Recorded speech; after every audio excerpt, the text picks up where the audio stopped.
Kurniakanlah kepada kami ilmu, sinarilah hati-hati kami dengan hidayah-Mu. Sesungguhnya Engkaulah Tuhan yang Maha mendengar, lagi Maha mengetahui. Rabbana atina fid dunya hasanah wa fil akhirati hasanah wa qina azaban nar.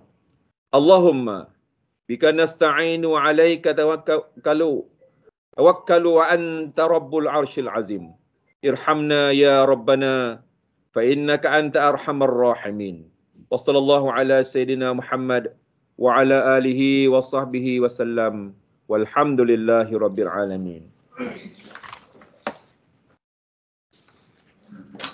Amin, amin ya rabbal alamin. Majlis merakamkan ucapan penghargaan dan terima kasih kepada Sahibus Samah Tuan Haji Mansur bin Kasim atas pimpinan bacaan doa sebentar tadi. Mudah-mudahan majlis kita dirahmati dan mendapat barakah daripada Allah yang Maha Esa. Sebelum kita menjemput penceramah undangan kita pada hari ini, lebih elok sekiranya saya memperkenalkan sedikit latar belakang penceramah undangan kita pada pagi ini. Dr. Ahmad Kamal bin Arifin lahir pada tanggal 5 Mei 1975, merupakan anak jati Negeri Sembilan. Muda lagi. Beliau pernah bertugas sebagai guru selama 6 tahun di SMK Seksyen 18 Shah Alam, Selangor, mulai tahun 1999 sehingga tahun 2006. Meneruskan kerjaya sebagai penolong pengarah di bahagian pengurusan sekolah harian pada tahun 2007 sehingga 2012 dan meneruskan pengajiannya di Universiti Melaya dalam bidang Doktor Falsafah. Beliau merupakan anak didik Universiti Putra Malaysia untuk ijazah pertama dan meneruskan pengajiannya dalam bidang sarjana dan juga Doktor Falsafah di Universiti Melaya. Seterusnya, beliau bertugas setelah tamat daripada pengajian di Universiti Melaya. Beliau berkhidmat di Pusat Diplomasi Bahasa dan Budaya sebagai Ketua Penolong Pengarah di Institut Diplomasi dan Hubungan Luar Kementerian Luar Negeri. Seterusnya, beliau bertugas di Institut Amiruddin Baki mulai tahun 2019 sehingga kini. Banyak juga memberi sumbangan dan khidmat bakti masyarakat dan tidak lupa juga dalam bidang penulisan buku. Jadi majlis dengan segala hormatnya menjemput dan mempersilakan Yang Berbahagia Dr. Ahmad Kamal bin Arifin untuk menyampaikan ceramahnya yang bertajuk Mengurus Stres di Tempat Kerja bagi Penjawat Awam. Dipersilakan Yang Berusaha Doktor. Sekian.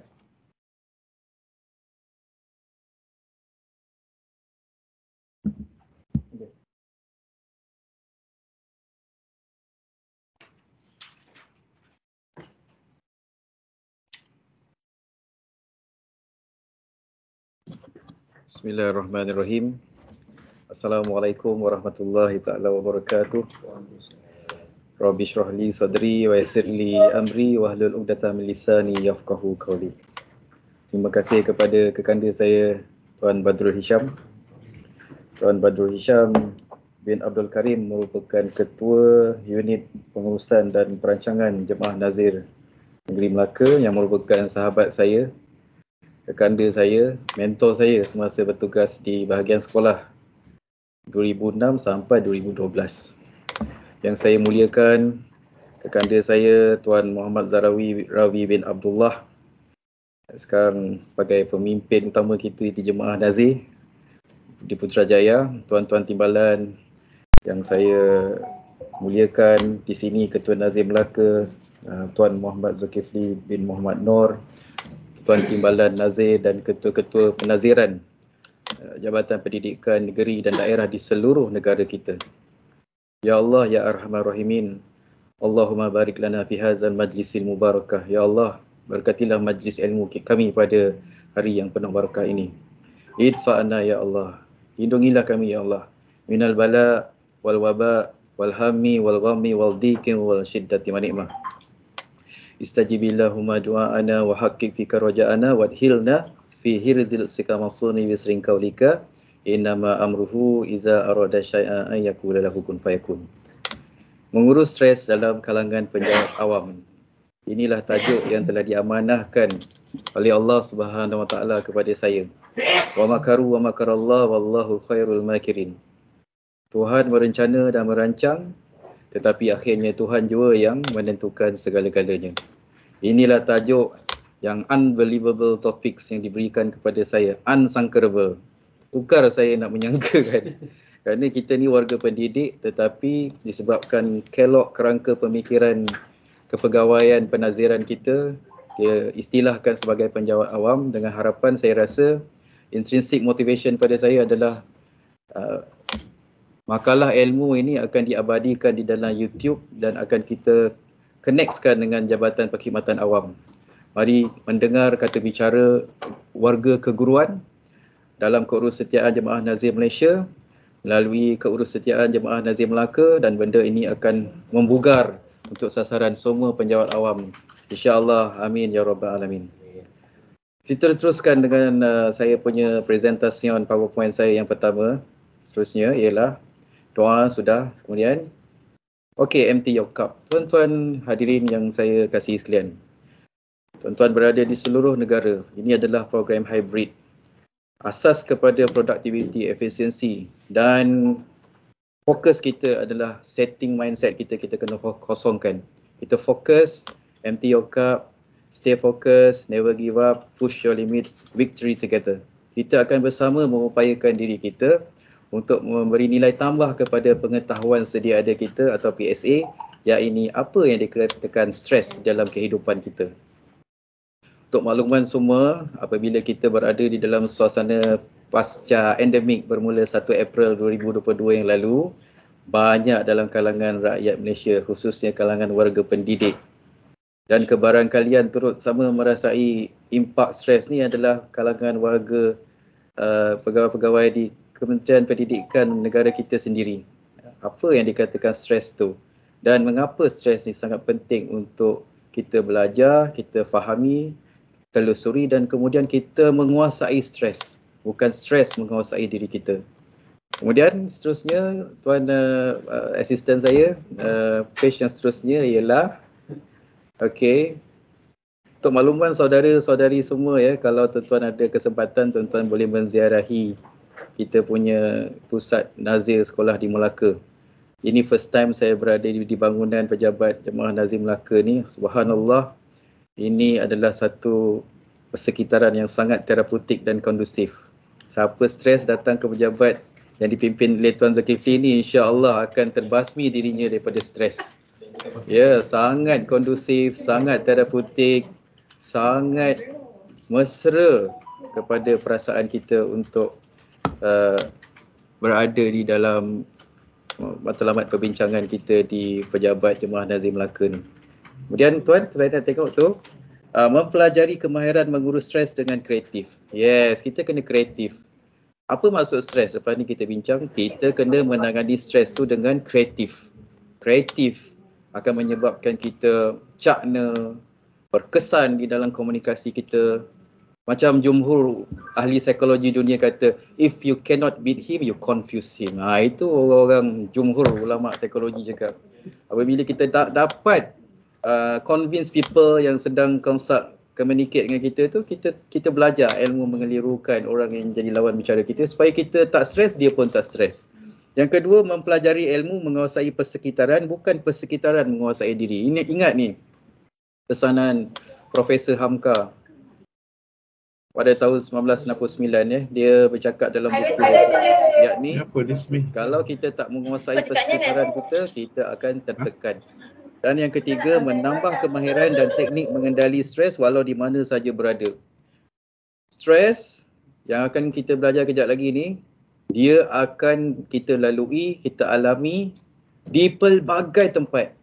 Dalam rumah, di luar rumah, dalam padang, pinggir padang, di tempat kerja, di kawasan jual beli belah, jual beli kecil, pasar siang, pasar malam, pasar pagi, semua akan stres. Apa sebabnya? Lepas ni kita akan telusuri dan kita amati. Kemudian page yang seterusnya tuan. Okey. Ini adalah wacana ilmu yang saya garap, yang saya belajar daripada Menteri Pendidikan kita yang telah hadir di Institut Aminuddin Baki pada tahun yang lalu, pada 12 Disember tahun 2022. Beliau telah transform semua warga IAB dengan penyataan bahawa kita, warga pendidik dengan dipimpin oleh YB Menteri Pendidikan kita sedang menuju ke arah membina galaksi pendidikan Malaysia yang terbilang, yang berteraskan kepada sumber upaya dan dorongan yang berteraskan kepada karamah insaniah, kemuliaan insan, merujuk kepada Al-Quran. Kalau Allah SWT menegaskan dalam Al-Quran tu, bagi orang yang, bagi saudara-saudari yang beragama Islam, kita muhasabah balik, apa kata Allah dalam Al-Quran? Inna akramakum indallahi atqakum. Orang yang paling mulia, cikgu yang paling mulia, kaki tangan awam yang paling mulia di sisi Tuhan kita adalah orang yang paling takut kepada Tuhannya. Apabila kita takut kepada Tuhan, Nabi SAW kata, anta'budullah ka'annaka takun tarah. Bila kita bekerja, kerja adalah ibadah. Apabila kita bekerja, walau di mana saja kita bekerja, hendaklah kita mengupayakan kita punya fokus mindset kita, ialah kita dapat rasa Tuhan berada di depan kita. Kita dapat macam, kita dapat merasai Tuhan berada di depan kita. Fa'illam takun tarah fa'innahu yaraka. Kalau kita tak mampu mengekspresikan inner self kita tu, yang kita rasa Tuhan sedang berada di depan kita, kita rasa kita melihat Tuhan di depan kita tu, dapat membayangkan begitu, maka Nabi SAW kata, kalau kita tak dapat merasakan sebegitu, Nabi SAW kata sesungguhnya Tuhan melihat kamu. Ini adalah kemuncak kepada kemuliaan insan apabila dia dapat menjiwai, merasai bahawa walau di mana saja dia berada, Tuhan sedang memerhatikan dia dan dia rasa dapat merasai bahawa dia dapat melihat Tuhan di depan dia. He can feel. Melalui apa? Melalui perasaan, tindakan, pemikiran dan niat dia. Dan yang keduanya adalah dari segi aspek madani. Yang berhormat Perdana Menteri, amat berhormat Perdana Menteri kita sekarang ni berbicara tentang haluan fokus gerak tindak warga kerja Jabatan Perkhidmatan Awam. Warga kerja dalam kalangan menteri-menteri kabinet. Pasukan-pasukan kerja itu mestilah berorientasikan naratif pemikiran madani. Apa maksud madani? Lepas ni kita telusuri. Yang kedua adalah, ini adalah merupakan aspirasi Ketua Pengarah Pendidikan negara kita sekarang, iaitu menuju ke arah pengupayaan anak yang baik lagi cerdik. Dan yang ketiga adalah nilai gerak kerja X+. Ini yang telah digembar-gemburkan oleh mantan Ketua Pengarah Pendidikan kita dulu, Tan Sri Abdul Ghaffar, Datuk Abdul Ghaffar bin Mahmud. Dia kata, kalau kita nak menjadi orang yang hebat, bermotivasi tinggi, menguasai stres di dalam kehidupannya, dia mesti bersifat X+. Tolong tulis, apa maksud X+? X tu maksudnya excellent. Okey, P tu maksudnya persekitaran. Kita kena menguasai persekitaran, bukan persekitaran menguasai diri kita. Kemudian kita L tu maksudnya latihan. Again, training make perfect. Reinforcement dalam bahasa psikologi, pengukuhan karakter, pengukuhan kemahiran. Itu dah dikatakan S. L latihan. Kerajaan JPA sekarang wujudkan LADAP, latihan dalam perkhidmatan awam kan, LADAP. Itu kita perlu kesedaran. Setiap ketua di dalam organisasi mesti strengthen kita punya latihan di dalam perkhidmatan. Okey, kemudian U tu maksudnya manjada wajada. Usaha sungguh-sungguh. Bila kita berusaha sungguh-sungguh, kita akan dapat capai apa yang kita hajatkan. Dan S tu maksudnya semangat. Okey, S tu maksudnya semangat. Apa maksud semangat? Semangat tu adalah motivasi. Tolong tulis tuan-tuan, motivasi tu maksudnya adalah motif dan aksi. Tulis tuan-tuan. Motif and action. Di bawah semangat ada 3 perkataan. Tolong tulis. Yang pertama, stimulus. Merangsang diri. Macam program kita pada pagi ni, alhamdulillah. Terima kasih Jemaah Nazim Negeri Melaka. Terima kasih Jemaah Nazim Malaysia kerana berjaya mengupayakan program latihan ni untuk mengukuh, meningkatkan semangat atau kata polisifnya motivasi. Motivasi, ingat, maksudnya motif dan aksi. Di bawah motivasi ada 3 perkataan, ada 3 domain. Pertama, stimulus, rangsang diri kita. Rangsang macam mana, doktor? Pergilah mengikuti kursus. Bukalah YouTube, strengthen bersama dengan orang-orang hebat di seluruh dunia. Contohnya Dale Carnegie, Sadhguru, Datuk Fazila Khamsah, Perdana Menteri kita sendiri, Yang Berhormat Menteri Pendidikan kita, mendengar kata bicara Datuk KPPM kita, Datuk Haji Fakhruddin bin Haji Ghazali, mendengar kata bicara daripada Datuk Ketua Setiausaha Kementerian Pendidikan kita, Datuk Indra Nik Nasaruddin bin Muhammad Zawawi. Kita akan meningkat kita punya inner self, motivasi dalaman kita, ataupun motivasi extrinsic motivation kita, motivasi luaran kita. Itu stimulus. Yang kedua, reinforcement. Reinforcement tu maksudnya pengukuhan motivasi diri kita. Doktor, macam mana kita nak reinforce kita punya iman, kita punya amal kita? Bacalah surah Al-Muzammil, tolong tulis. Al-Muzammil ayat 6, tolong tulis. Bismillahirrahmanirrahim. Qala Allah Ta'ala minal Qur'anil Karim. Surah Muzammil ayat 6. Inna nashi'ahal layli hiya ashaddu wat'an wa aqwamu qila. Siapa nak mempunyai inner self, inner motivation yang kuat, nak reinforce kita punya niat, iltizam dan semangat kerja yang tinggi, apa dalil dia? Allah kata, surah Muzammil ayat 6. Sesiapa yang bangun malam, Tuhan bagi dia 2 hadiah. Tuan catat. Pertama, iman yang mapan. Yang kedua, otak yang bestari. Otak yang bestari ni, impak dia adalah kata-kata tuan-tuan nanti di pejabat, di dalam bilik darjah. Kita membuat pentaksiran. Kita sekarang berbicara tentang TS25. Kelok dia ada 7. Domain utama dia adalah kemenjadian pedagogi, pentaksiran, dokumen standard, kurikulum sekolah. 4 aspek sokongan yang kita kuasai. Di segi aspek persekitaran sekolah yang bermakna, pemimpin pendidikan yang berkesan, guru yang berkualiti, dan yang keempat, sokongan daripada komuniti dan PIBG di seluruh sekolah-sekolah, di seluruh organisasi kepegawaian dan kepimpinan di peringkat daerah, negeri dan juga penaziran sekolah-sekolah di seluruh negara kita. Itu merujuk kepada haluan kerja kita. Root dia apa tuan-tuan? Root dia adalah reinforcement, pengukuhan semangat. Rahsia dia apa? Bangun malam. Siapa cakap? Tuhan Rabbul Jalali wal Ikram. Apa dalil dia? Muzammil ayat 6. Saya sebutkan tadi. Yang ketiga tuan-tuan, resepi dia, stimulus, reinforcement, reward. Reward itu maksudnya ganjaran. Siapa nak jadi lelaki atau perempuan, pegawai kerajaan atau swasta, khususnya dalam konteks ini perkhidmatan awam, kalau nak kuat dari segi komunikasi, kejelikitan dalam organisasi, kemesraan kepegawaian, keutuhan sesebuah institusi, kita kena upayakan dari segi reward. Nabi SAW kata, awlim walau bisyatin. Bila kita nak diri kita, pasukan kerja kita tu jelekit, mesra, bebas, inflasi daripada stres, kita kena mantapkan dari segi apa saudara-saudari? Reward. Budayakan memberi sagu hati. Walaupun daripada benda yang murah-murah. Jumpa kawan, apa khabar ni? Nah ambil biskut. Apa khabar? Nah ni, ambil ni. Gula-gula dan sebagainya. Itu paling murah lah. Ya. Ini belum masuk ni tuan-tuan ni. Ini baru introduction. Yang seterusnya adalah ada, bersih dan berfungsi.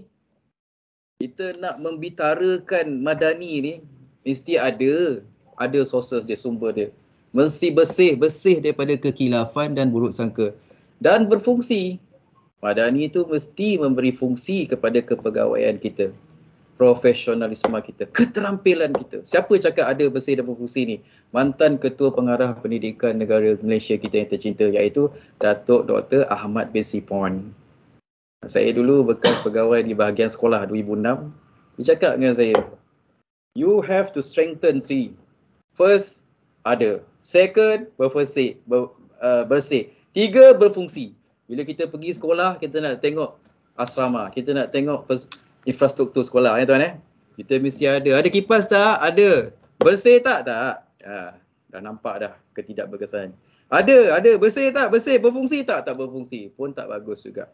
Jadi apabila kita nak bebaskan diri kita daripada kekilafan di dalam produktiviti kita, mentafsirkan apa itu stres ataupun distress ataupun eustress, ini adalah kunci kepada kebitaraan kefahaman kita. Ada, bersih, berfungsi. InsyaAllah, gagasan aspirasi galaksi pendidikan Malaysia terbilang kita akan berjaya kita capai. Dan yang seterusnya adalah naratif pendidikan era Industrial Revolution 5.0. Apabila kita talking about Industrial Revolution 5.0, it refers to IR 4.0. IR 4.0 adalah merujuk kepada kelestarian penggunaan teknologi digital di dalam perkhidmatan kita. Manakala IR 5.0 adalah penggabung jalinan teknologi digital dengan kemudahan fizikal yang ada di dalam organisasi, di dalam pejabat, di dalam rumah tuan-tuan dan puan-puan.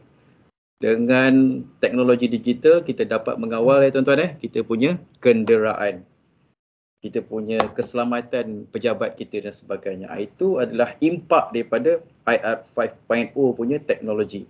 Dan impak besarnya adalah dia dapat mempercepatkan kecapaian gagasan aspirasi visi dan misi Kementerian Negara kita. Okey, seterusnya tuan-tuan. Seterusnya adalah ini, okey. MADA ni membawa maksud kemampanan, kesejahteraan, daya cipta, hormat, keyakinan dan ihsan. Ini semua saya dah sebutkan tadi. Yang keyakinan ni adalah sesuatu perkara penting yang ada korelasi dengan stres yang kita akan bincangkan. Keyakinan ni dalil dia adalah al-yakinu la yudaru bisyak. Keyakinan tak akan dapat diatasi oleh perasaan was-was. Apabila kita was-was, kita akan mengalami tekanan. Apabila kita tak ada keyakinan, kita akan banyak buruk sangka. Kita akan melakukan banyak persepsi, perspektif yang negatif terhadap sesuatu perkara. Dan keyakinan tak akan dapat diatasi oleh perasaan ragu-ragu, membawa maksud bagaimanakah kita ingin membina keyakinan sendiri di dalam profesionalisme kita. Ini yang kita tekankan. Daripada 8 cabang naratif nilai madani yang saya sebutkan, 6 perkara madani itu, 8 cabaran sasaran kemenjadian produktiviti kepimpinan yang amat berhormat Perdana Menteri kita, daripada 8 tu, satu daripadanya adalah dalam bidang pendidikan. Pendidikan sangat penting. Pendidikanlah kita belajar tentang yarfa'illahil ladzina amanu minkum wal ladzina utul ilma darajat. Tuhan kata dalam Quran dia akan angkat darjat manusia tu 2 perkara saja. Yang lain tak ada. 2 perkara tuan-tuan tulis. Yang pertama, kekuatan iman. Apa maksud iman? Ya, ini keyakinan teguh 100% jiwa nurani kita akan keesaan Tuhan yang Maha Esa. Yang kedua adalah ilmu. Ilmu apa dia? Ilmu adalah utlubul ilmi minal mahdi ilal lahdi. Tuntutlah ilmu daripada dalam buayan sehinggalah ke liang lahat. Ilmu tu apa? Ilmu duniawi dan ukhrawi. Ilmu keduniaan, matematik, fizik, anatomi, keusahawanan, perundangan, kejuruteraan, geologi dan sebagainya. Ilmu berkaitan dengan ketuhanan, berkaitan dengan ulum Quran, ulum hadis, tauhid, bagaimana kita nak mengenali Tuhan dan bagaimana nak mendekatkan diri kita kepada Tuhan supaya kita selamat di dunia dan dapat masuk ke dalam syurga di hari akhirat kelak. La ilaha illallah Muhammadar Rasulullah. Seterusnya passion lain saudara. Seterusnya next. Bismillahirrahmanirrahim. Okey, seterusnya. Okey, cun. Jadi keutuhan daya hidup berundang dan berbudaya. Ingatlah saudara. Kita kalau nak hidup sihat, bebas daripada stres, kita hidup mesti ada style, berbudaya. Dan kita kena ada undang-undang. Waman ya'sillahu rasulahu wa yata'adda hududahu yadhilhu naran khalidan fiha. Ingat Tuhan kata dalam Quran. Siapa hidup di dunia ni, termasuk cikgu sekolah, termasuk pegawai-pegawai pendidikan, semua termasuk peguam, nelayan, petani, polis dan sebagainya, hidup tak ada undang-undang. Doktor, undang-undang ni apa? Undang-undang satu, undang-undang hudud, undang-undang daripada Tuhan. Yang kedua, undang-undang takzir. Undang-undang takzir tu undang-undang kemaslahatan manusia. yang diwujudkan oleh kerajaan di dalam sesebuah negara. Di situlah ada akta, di situlah ada enactment, di situlah ada ordinance, di situlah ada pentadbiran perundangan di peringkat daerah dan negeri, maka itu dipanggil takzir. Siapa tak ikut, tak patuh pada undang-undang yang dua ni, yang Tuhan kata ni, habislah kita ni masuk ke dalam neraka. Khalidan fiha, kekal kita dalamnya, kata Tuhan. Jadi doktor, kenapa kita ni stres? Sebab kita tak ada ilmu. Kita hidup tak ada budaya, tak ada undang-undang. Sebab itulah stres. Ya? Jadi, akan mempercepatkan agenda besar Kementerian Pendidikan negara kita. Bila kita punya kawan-kawan kita di sekolah, sampailah di kementerian, ada undang-undang dan ada style, ada budaya. Budaya itu apa? Budaya mantan Ketua Pengarah Pendidikan kata tadi. X+, excellency, excellence through penguasaan environment, persekitaran. Yang kedua, latihan. Yang ketiga, usaha jaya. Dan yang keempat, semangat yang tinggi. Ada satu lelaki itu dalam lagu ekspedisi, semangat yang hilang. Semangat penting. Ya, bagi membina ekosistem harmoni di sekolah ataupun di tempat kerja kita yang diterjemahkan dalam keterampilan murid ceria, keterampilan staf yang ceria dalam konteks organisasi. Guru yang bahagia, pemimpin organisasi yang bahagia, sekolah bitara dan negara sejahtera. Dalam banyak perkataan ni yang ramai cikgu sekolah tak faham adalah bitara. Apa maksud bitara? Tolong tulis. Apabila kerajaan mewujudkan satu murid satu sukan, ni contoh apa maksud bitara? Daripada murid sekolah, PIBG dan semua warga sekolah, dia tahu apa maksud satu murid satu sukan. Pada 21, ingat, tolong tulis, 21 Jun 2021, kerajaan mengeluarkan surat siaran yang berkaitan dengan kewajipan pelaksanaan saringan minda sihat di sekolah. Betul? Apa maksud saringan minda sihat? Semua orang kena faham. Di situ ada instrumen DAS. Apa maksud DAS dalam pengurusan kesihatan mental warga guru di sekolah? Maksudnya saringan depresi, anxiety, stress scale. Semua orang tahu. Tapi kalau di sekolah tu ada cikgu yang tak tahu, ada murid yang tak tahu, maksudnya sekolah tu tidak bitara. Tidak bitara sifat dia. Alright? And then another page. Tuan, bismillahirrahmanirrahim. Okay. Ini sudah, seterusnya. Then next. Okay, ikut saya. Maklumlah tuan-tuan, 2 jam ni kan singkat. Maka kita ada selingan. Di IAB, semua pensyarah dilatih oleh pakar-pakar dia. Macam ni, ikut saya. Nanti tuan-tuan buat dekat peringkat tuan-tuan di mana saja tuan-tuan berada. Ni latihan stay focus. Buat je ni. Stay focus. Never give up. Push your limits. Ikut saya. Push your limits. Victory together. Mari kita sama-sama berjaya. Doktor, ini ke perkataannya senang je, stay focus, never give up, push your limits, victory together. Jangan. Walaupun perkataan ni macam main-main, tapi dia punya kesan dia sangat besar kepada stres kerja kita. Apabila kita tak fokus dalam bekerja, dia akan memberi kesan kepada kita punya efisiensi. Apabila kita tak berkesan, bos kita akan marah kita. KPI kita akan rencat, sama ada di peringkat harian, mingguan ataupun bulanan ataupun penggal. Maka kita akan stres. Kita akan stres. Ini belum masuk definisi stres tau. Ini baru dia punya introduction. Never give up. Jangan berputus asa. Apa kata alim ulama? Man jadda wajada. Siapa usaha dia akan dapat. Saya ingat lagi masa saya kanak-kanak dulu nak hafal surah yang susah tu, surah Al-Qalam. Makan masa sebulan lebih. Nun wal qalami wa ma yasturun ma anta bi ni'mati rabbika bimajnun wa inna laka la ajran wa irmam wa inna nak pengsan nak hafal ilmu. Tapi never give up. Jangan berputus asa.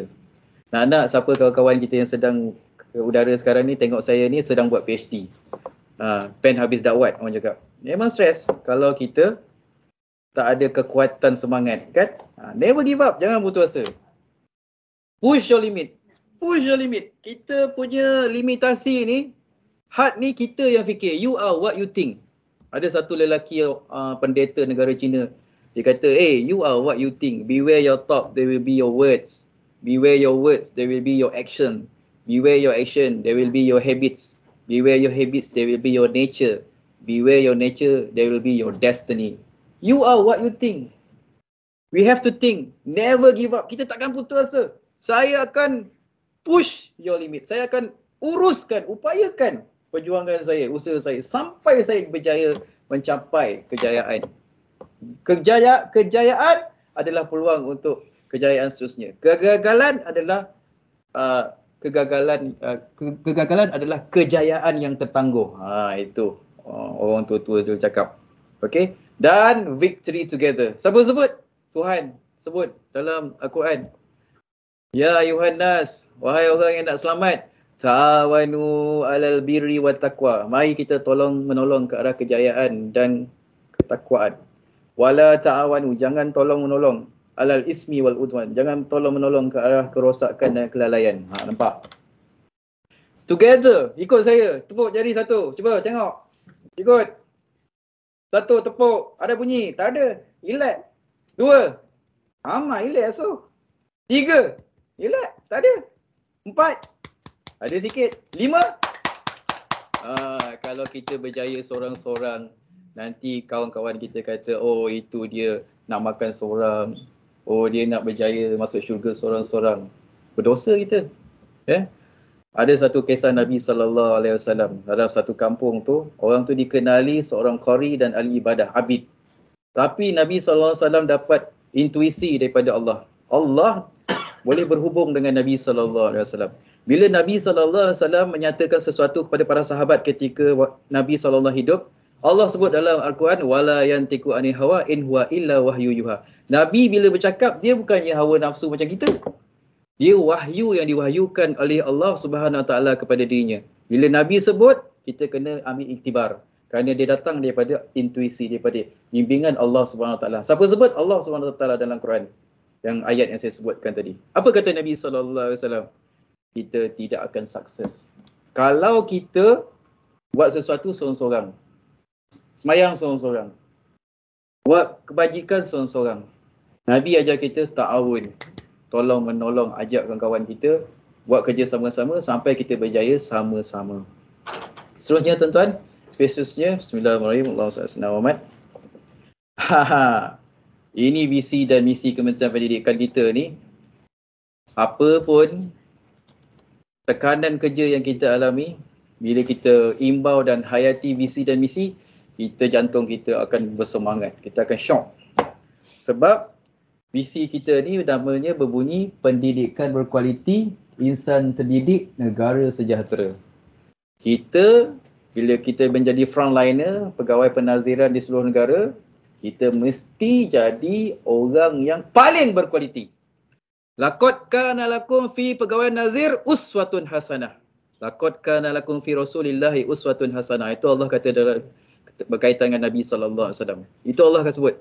Tapi kita ambil iktibar, kita kata laqad kana lakum fi Badrul Hisham uswatun hasanah. Laqad kana lakum fi Zulkifli uswatun hasanah. Kita pegawai nazir boleh jadi contoh teladan. Oleh siapa? Oleh guru-guru, oleh pegawai di sekolah, di PPD dan sebagainya. Guru yang macam mana kita ni pegawai nazir ni? Ini yang kita syok sendiri ni. Kita seronok. Kalau kita sebut visi je, seronok. Siapa yang berkualiti tu? Kita lah. Lepas tu misi kita apa? Nak mencapai visi, kita nak jadi macam mana? Melestarikan sistem pendidikan yang berkualiti untuk membangunkan potensi individu bagi memenuhi aspirasi negara. Doktor, bila kita sebut melestarikan tu apa indikator dia? Maksudnya kita, dengar baik-baik. Melestarikan ni maknanya kita punya performance tu daripada awal tahun sampai akhir tahun very good, very strong. Istiqomah. Bahasa kata sertinya apa tau? Kemampanan. Tolong tulis. Kemampanan. Kemampanan melestari itu maksudnya lebih kurang sama. Iaitu bagaimana kita nak mempertahankan produktiviti kita yang perform tu berterusan. Itu mampan. Kalau mapan lain. Mapan, kalau rujuk kepada Kamus Dewan, maksudnya apa tuan? Utuh. Keutuhan. Kukuh. Itu mapan. Kemampanan, berjaya mengekalkan prestasi yang berterusan, ya, ataupun kita sebut melestarikan produktiviti kita. Siapa yang lestari tu? Kita, bila kita ada hafal visi dan misi Kementerian Pendidikan, kita punya inner self pun akan bersemangat sebab itulah kompas kita. Itulah niat kita yang paling utama untuk melestari, untuk mencapai visi dan misi Kementerian Pendidikan negara kita yang tercinta ni. Seterusnya tuan. Okey. Kita sekarang, ya, kita hidup dalam keadaan yang mencabar sekarang. Apa maksud VUCA? V itu maksudnya volatility. Keadaan yang tak stabil, turun naik. Volatility. Macam tuan-tuan, kawan-kawan kita kat luar sana macam mana? Macam biskut cok fast lah iman dia orang ni. Kejap okey, Assalamualaikum tuan. Waalaikumsalam. Minggu yang pertama Minggu kedua, Assalamualaikum tuan. Ya. Dah semangat dah turun. Cuba siasat tengok kenapa dia jadi macam tu. Kucing dia hilang ke? Kereta dia rosak ke? Jangan cerita dengan sesiapa Ni kisah benar Semalam saya tengok dalam media, dalam TikTok, YouTube Ini jaga nama baik masing-masing dengan bagus. Kalau kita bercakap dengan orang tu, kena pastikan kuasai persekitaran kita, pastikan jangan ada orang yang sedang ambil kita punya komunikasi kita tu dirakamkan. Kalau dia buatnya waktu tu kita tengah bercakap perkata yang tak elok apa perbuatan kita, kan? Yang buruk tu dia orang akan highlight. Dan tuan-tuan akan stres. Stres ni apa sumber dia? VUCA. V tu maksudnya volatility. Keadaan tak stabil sekarang. Saya baru balik daripada Johor minggu itu, sampai ke highway antara Yong Peng dan Johor Bahru tu, keadaan kita highway tu, air dia hampir naik kepada jalan raya tu. Keadaan tak stabil, takut kita. Itu tak ada air, sekarang ada air pula. Keadaan tak stabil. Ekonomi, komunikasi tak stabil. Uncertainty, ketidakpastian. Di Kyrgyzstan, di Rusia, dilaporkan ada muka bumi dia tiba-tiba berlubang. Tak pasti macam mana boleh begitu besar lubang tu yang menyebabkan rakyat ketakutan. Di Ipoh pada tahun yang lalu ada satu keadaan struktur bumi tiba-tiba berlubang menyebabkan guru-guru, murid-murid rasa risau nak pergi sekolah dan sebagainya. Sebagai pemimpin kita kena menguasai uncertainty, ketidakpastian. Apa hukum dia? Hukum dia lepas ni kita belajar. Complexity. Sekarang ni semuanya sulit. Nak pergi sekolah sulit, nak cari rezeki sulit. Betul Sekarang ni sulit. Ambiguity. Apa maksud ambiguity? Kekaburan. Sekarang ni banyak orang kabur tentang masa depan dalam dunia kerjaya. Sekarang sudah ada murid-murid sekolah yang tak tahu dia baca kat mana. Dia cakap, dia tak perlu lagi pergi sekolah. Sebab ending of the story bila kita pergi sekolah adalah dalam dunia pekerjaan. Sekarang ni ada tafsiran baru dalam kalangan murid-murid, kanak-kanak, dia orang tak nak pergi sekolah. Sebab dia kata tak pergi sekolah pun dia orang akan jadi kaya. Sebab dia boleh jual produk melalui dalam talian, teknologi digital dan sebagainya. Dan hyperconnectivity. Hari ni banyak kalangan rakyat kita yang perlu diambil peduli oleh pegawai-pegawai pendidikan kita, khususnya daripada Jemaah Nazir. Guru-guru, pemimpin pendidikan, jangan terdedah kepada hyperconnectivity. Hyperconnectivity ni maksudnya ialah stres yang boleh merencatkan produktiviti apabila kita terlalu taksub, terlalu banyak mengisi masa dengan menggunakan teknologi digital. Itu dipanggil hyperconnectivity. Dia akan memberi kesan kepada saraf limbik, saraf perasaan, neokortex, saraf di otak kita ni untuk mencerap maklumat, dan reptilian, saraf diri kita untuk respon kepada persekitaran diri kita. Dia akan memberi kesan kepada kesihatan saraf di otak kita. Nampak? Itu bahaya hyperconnectivity. Seterusnya saudara. Jadi, apabila kita mengambil maklum tentang persekitaran kita sekarang, next, okay. Apabila kita maklum dengan persekitaran kita sekarang ni, kita warga pendidikan, khususnya warga Jemaah Nazir Sekolah-Sekolah Malaysia, mesti faham tu. Apa kaitannya VUCA dengan produktiviti kerja kita? Apa kaitan VUCA dengan kejelikitan hubungan perorangan di antara sesama insan di rumah dan juga di tempat kerja? Kerana stres boleh berlaku tanpa terpimpin, tanpa terkawal apabila kita tidak faham tentang dunia VUCA sekarang. Ya, dulu VUCA, lepas tu VUCA. Ya. Dan sekarang tanpa ilmu mengurus stres ni saudara, kita takut kita pun sebenarnya akan mengalami penyakit seperti MID, Mental Illness Disorder, sakit jantung, sakit jiwa, ataupun kadang-kadang dipanggil darah tinggi ya tuan darah tinggi. Doktor, darah tinggi pun boleh dapat ke kerana stres? Yes, kerana stres. Kerana stres kerja. Jadi tajuk stres ni saudara-saudari di seluruh Malaysia yang sedang menonton ni sangat penting saudara-saudari. Sabar sabar. Ni belum masuk lagi ilmu-ilmu yang lebih berat lagi. Kejap lagi saya kasih ringan sikit. Sebab walaupun tajuk dia tu berat tapi dia jadi ringan sebab dia kita sampaikan dengan niat bahawa tidak ada yang sukar di dunia ni, kata Nabi SAW, melainkan kubur. Tuan catat Yang sukar di dunia ni adalah kubur.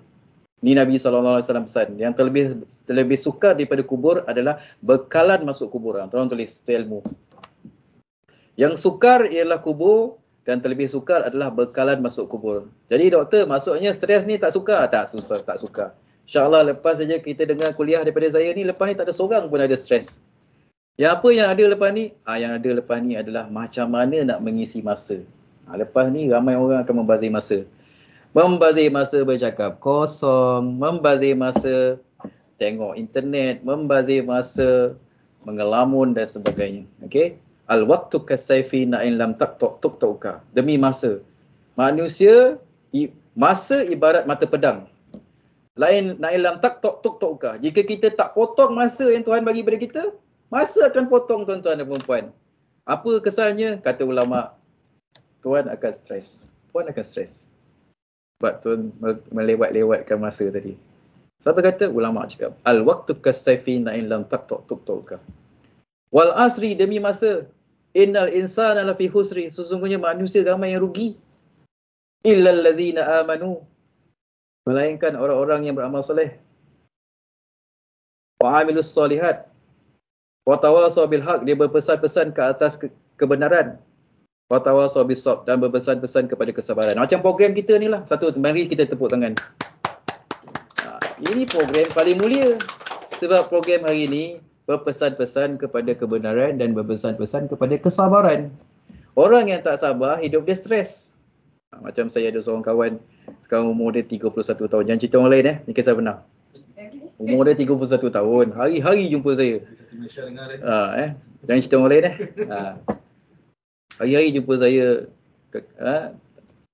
Sahabatku, bilalah aku nak dapat kahwin ni.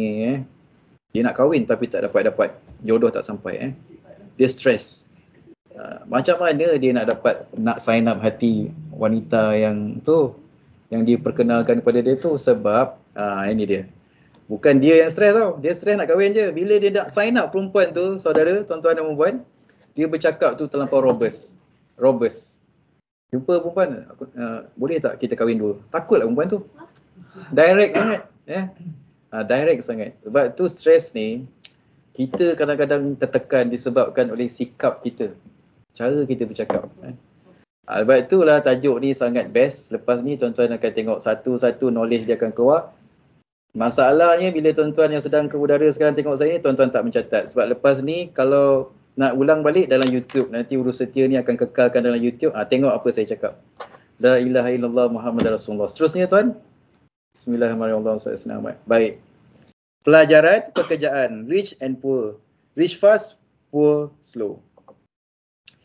Ingatlah saudara-saudari. Saya sebagai seorang counselling. Dulu saya pernah bertugas sebagai ketua pengurusan kaunseling sekolah-sekolah Malaysia di bahagian sekolah. Saya selalu berjumpa dengan guru-guru walaupun dah dapat gaji yang bagus, tiba-tiba hidup dia stres kerana keberhutangan. Tolong catat, kita ni kalau kita tak baik dengan Tuhan, kita akan sakit. Tolong tulis, sakit ada dua dalam hidup. Pertama, sakit penyakit. Tolong tulis. Yang kedua, sakit poket.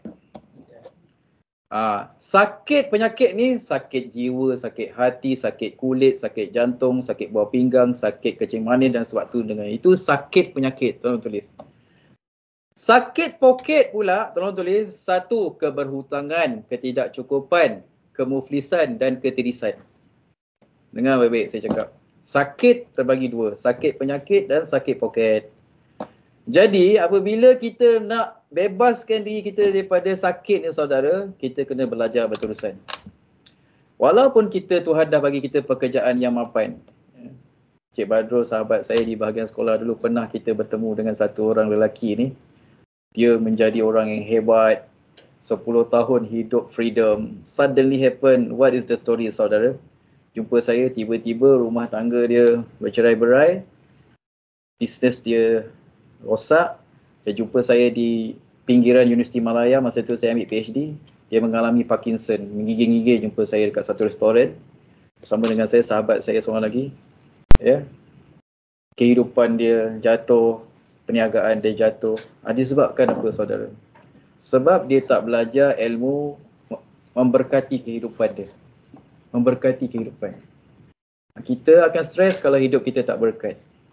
Apa dia yang tak berkat ni doktor? Lepas ni kita tengok. Itu menunjukkan bahawa slogan kehidupan, filsafat pekerjaan kehidupan dia bermula dengan pelajaran yang berterusan. Dia akan memberikan pengukuhan kepada kemenjadian dan kebahagiaan dan kerukunan kita di dalam pekerjaan.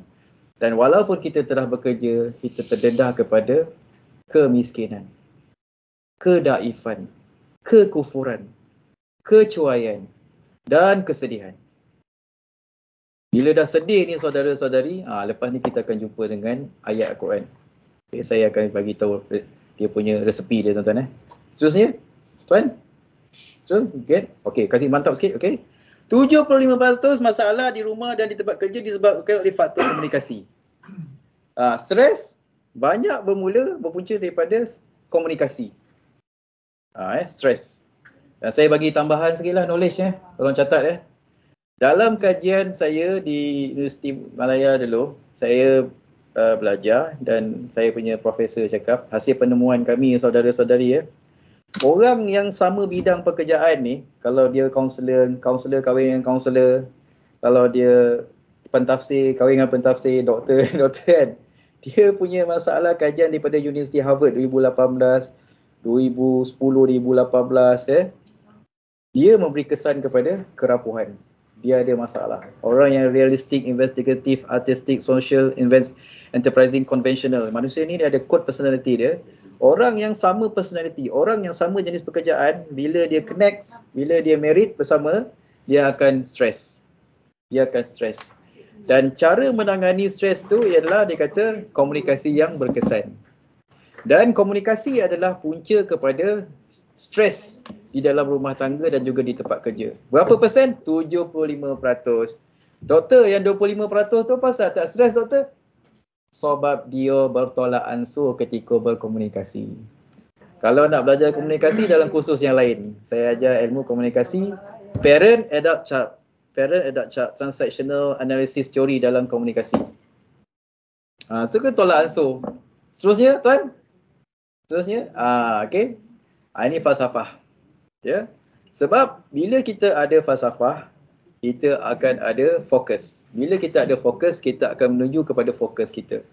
Walau macam mana pun stres tu, cabang dia adalah dari segi aspek jasmani, emosi, rohani dan intelek. Kalau kita punya ilmu kurang, kita stres.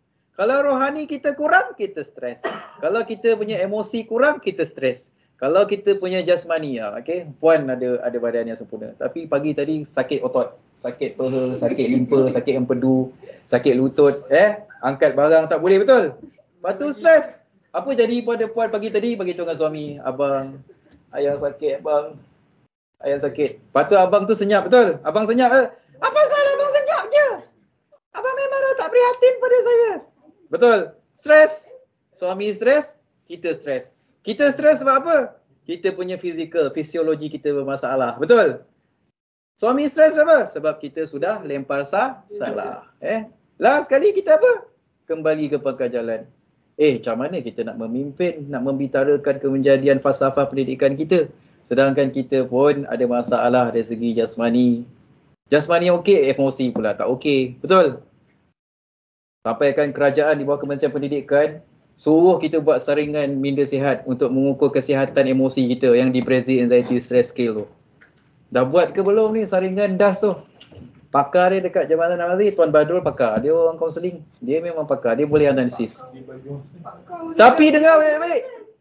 DAS tu bukan untuk kita muhasabah diri kita saja, tuan-tuan Tapi kita boleh bantu rakan kita yang lain. Okey? Seterusnya, tuan. Okey? Apakah yang anda mahu dalam kehidupan anda? Muhasabah balik. Dalam kehidupan, apa yang kita nak sekarang? Dalam kehidupan. Tuan nak apa, tuan? Nak pergi Mekah. Tuan, saya nak kahwin lagi satu. Tuan, saya nak beli kereta baru. Tuan, saya nak pergi Masjid Sri Petaling, saya nak ikut tabligh. Tuan, saya nak tukar kerjaya. Dalam kerjaya anda, apa yang tuan mahu sekarang? Saya nak kekalkan prestasi. Tuan nak apa? Saya nak naik pangkat. Tuan pula, saya nak nak mantapkan bahasa Inggeris di dalam saya punya komunikasi di tempat kerja saya. Bagus. Yang ketiga apa? Dalam sehelai kertas. Dalam keluarga anda, apa matlamat anda? Dalam keluarga anda sekarang, nak buat apa kat keluarga? Nak menjadi kurangkan garang. Garang masalah. Masa saya di Kementerian Pendidikan dulu, saya banyak jumpa anak-anak mengalami sakit mental, dirujuk kepada pakar psikiatris, hantar ke Tanjung Rambutan. Ini yang cerita orang lain Ini kisah benar Paling ramai, ini pakar psikiatri kata dengan saya, paling ramai dirujuk di kaki tangan awam yang mengalami kecelaruan emosi mental ni ramai cikgu. Ini bukan saya cakap ini kisah benar cerita orang lain. Apa pasal pula cikgu ramai? Sebab dalam populasi perkhidmatan awam cikgu lah paling ramai 440,000. Tapi jangkaan pakar Majlis Sekretari Negara kita, dia ingat cikgu sekolah ni semua orang-orang yang suci, orang-orang yang soleh-soleh, orang-orang yang tawaduk-tawaduk. Mana ada masalah? Tak. Rupanya ada masalah juga. Sebab apa? Cikgu sekolah sendiri terdedah kepada risiko kecelaruan mental. Sebab faktor pasangan dia tak tahu siapa. Pasangan dia macam mana? Pasangan dia semayang tak? Pasangan dia baik tak? Pasangan dia pemarah ke tak? Tak semua orang nasib dia baik. Sebab tu ilmu ni kita akan mencegah diri kita daripada terus berada di dalam keadaan kekhilafan dan kekusutan di dalam pemikiran. Dan alangkah baiknya setiap hari kita tanya pada diri kita. Bila kita tanya diri kita ni, orang kaunseling kata muhasabah diri. Dalam hidup ni, apa yang kita mahu? Dan dalam hidup ni, dalam pekerjaan kita ni, apa yang kita nak buat? Dan dalam keluarga kita ni, apa yang kita nak? Kalau tuan-tuan tanya saya sekarang, yang cerita orang lain, kisah benar. Kalau saya lah, tuan tanya saya, saya nak pergi masjid 5 waktu. Jemaah di masjid. Di masjid. Di surau tempat saya berada, saya nak 5 waktu jemaah. Dengan harapan isteri saya dengan anak saya tengok saya kan, dia akan jadi macam harmoni je perasaan dia. Pergilah solat jemaah di surau masjid. Saya risau nasihat pada diri saya untuk keluarga saya. Kalau untuk pekerjaan saya nak mantapkan saya punya keberkesanan saya dalam menguasai Kompas 2.0, dalam menguasai SKPM, Standard Quality Pendidikan Malaysia yang terkini daripada Jemaah Nazir tu. Saya nak menguasai Standard Guru Malaysia daripada BPG tu. Saya nak hafal, saya nak kuasai semua. Sebab tanpa penghafalan, penghayatan dan pengamalan, alangkah tak berkesannya kita dalam penyampaian kita, process of delivery, when we connect to our client during our intellectual sessions, sama ada di peringkat daerah, negeri ataupun kebangsaan. Dalam sehelai kertas, buatlah benda ni. Ni ilmu daripada saya, tuan-tuan buat. Dari masa ke semasa, again and again, from day to day, from week to week, from month to month, from years to years. Once a year is okay. Buatlah macam ni ilmu ni. Dengan tu saudara, tuan-tuan boleh muhasabah diri. Kalau ada rezeki nanti, saya ada saringan psikologi. Tuan-tuan boleh bersama dengan saya datang ke tempat tuan-tuan, saya ajar. Dengan ilmu yang saya bagi tu, tuan-tuan boleh tahu tuan-tuan punya peminat berapa ramai. Tuan punya rumah tangga bahagia ke tak? Tuan punya kepimpinan ni jenis apa? Laissez-faire ke, country club ke, benevolent autocratic ke, authoritarian ke? Visi dan misi tuan-tuan betul ke tak? Materialistik tuan-tuan, tahapnya macam mana? Saya boleh ajar tuan-tuan. Dan saya boleh ajar tuan-tuan macam mana tuan-tuan dapat mengurus warna-warna di dalam kehidupan saudara-saudari. Supaya tuan-tuan dan perempuan sangat cool di dalam mengupayakan komunikasi tuan-tuan sama ada daripada dalam rumah ataupun di tempat kerja saudara-saudari. Seterusnya tuan. Okey. Masa begitu pantas berlalu tuan-tuan. Ni terus Ni dia stres. Terus Next. Ni. Kita tengok tu. Kita kalau nak definisi, kita rujuk Dewan Bahasa Pustaka je. Sebab jumhur ulama' kita dalam Dewan Bahasa Pustaka tu, dia dah bercambah idea. Dia kata stres tu maksudnya apa? Ini edisi keempat tahun 2014. Dia kata apa? Dia kata keadaan resah. Nampak? Orang yang resah, orang yang cemas, dia tu stres. Okay? Itu stres. Tapi saya punya kajian, hello, tuan-tuan tengok saya punya kajian, tuan-tuan ambil tu. Apa yang nak tak dapat. Apa yang dapat tak dapat dilaksanakan. Ini stres saya. Itu kajian saya. Ambil. Apa yang tuan nak tak dapat. Apa yang tuan dapat tak dapat laksanakan. Itu kau kata kau nak kahwin. Sekarang bila kau dah kahwin kau stres juga. Apa hal? Wah, bini aku garang lah mal. Asyik-asyik nak marah. Asyik-asyik nak marah. Handphone Dan pun asyik-asyik disiasat Bukan salah Dan. Orang yang bagi Dan gambar tu. Kira tapi kenapa dia stres? Sebab isteri dia garang. Yang cerita orang lain ni kisah benar. Ni ilmu. Ilmu ni ambil baik-baik. Siapa nak panjang umur lah, catat Siapa lelaki umur 60 tahun, dengar baik-baik Siapa 60 tahun, kalau tuan-tuan punya suami 60 tahun, jangan marah dia tanpa sebab. Lelaki kalau kena marah umur 60 tahun dia senang dapat penyakit asma. Asma. Habis doktor kalau orang tu dah memang asma macam mana? Dengar ni. Kalau dia dah memang ada asma, lagi cepat dia jantung dia stop. Lagi cepat meninggal dunia. Kalau macam tu belajarlah hadis Nabi SAW. Yatba'ul mayyitu salah satu. Fayaji'u ahluhu wa maluhu wa yabqa amaluhu. Itu ilmu mati. Dengar. Tak nak mati cepat, jangan marah suami. Dengar baik-baik. Habis yang perempuan pula macam mana doktor? Memang dalam kehidupan wanita ni sangat untung. Dia dilindungi, disayangi, dimanjai, dipeduli, disayangi, dimanjai, dijagai. Orang lelaki melindungi, memimpini, menjagai, melindungi, memimpini, menjagai. Tiba-tiba kena maki, apa jadi? Meninggali. Suami pun akan asma. Satu hari dia semput. Satu hari saya, ni kisah benar, yang cerita orang lain Ni kisah benar ni. Saya pergi ke hospital di Kelang tu. Hospital pantai. Ni kisah benar Puan jangan gelak ni kisah benar. Saya tengah duduk kat luar tempat tetamu tu, yang reception tu. Tiba-tiba datang teksi, keluar pasangan suami isteri. Lelaki tu umur dalam 60-an, isteri dia keluar maki dia depan saya. Aduh, ni jantan ni bangang lah. Terus semput. Terus semput depan saya. Jadi apa yang saya buat tuan-tuan, ini kemahiran. Berkata tak ada bantuan pasal. Saya pun ambil wallet. Saya kebetulan ada RM50 tu, saya tarik RM50, saya terus salam dia. Pakcik, sayang pakcik. Dia angkat tangan, tengok RM50 terus sihat. Nampak? Ini kadang-kadang orang lelaki dia kalau duit dia banyak, dia akan sihat. Sebab itu mencegah lebih baik daripada merawat. Kekuatan apa dia? Sakit poket tu kena dicegahi, kena dijauhi. Jangan sakit poket. Elakkanlah keberhutangan, ketamakan. Dah ada banyak makanan, janganlah beli lagi banyak-banyak. Dah ada satu cukup lah, jangan tambah-tambah. Lagi banyak beban buat apa? Faham? Jadi bila tambah beban, stres lah. Apa maksud stres? Dr. Kamal cakap apa? Apa yang nak tak dapat. Betul? Apa yang dapat tak dapat dilaksanakan. Ada kawan kita cikgu sekolah stres. Apa? Tak dapat cucu. Ada kawan kita lagi stres, tak dapat apa? Tak dapat APC. Faham? Ada stres lagi tak apa-apa. Tak dapat kasih sayang bos. Bos dapat orang yang jenis apa? Laissez-faire. Tak peduli dengan orang bawah. Susah nak buat macam ni. Nampak? Macam ni.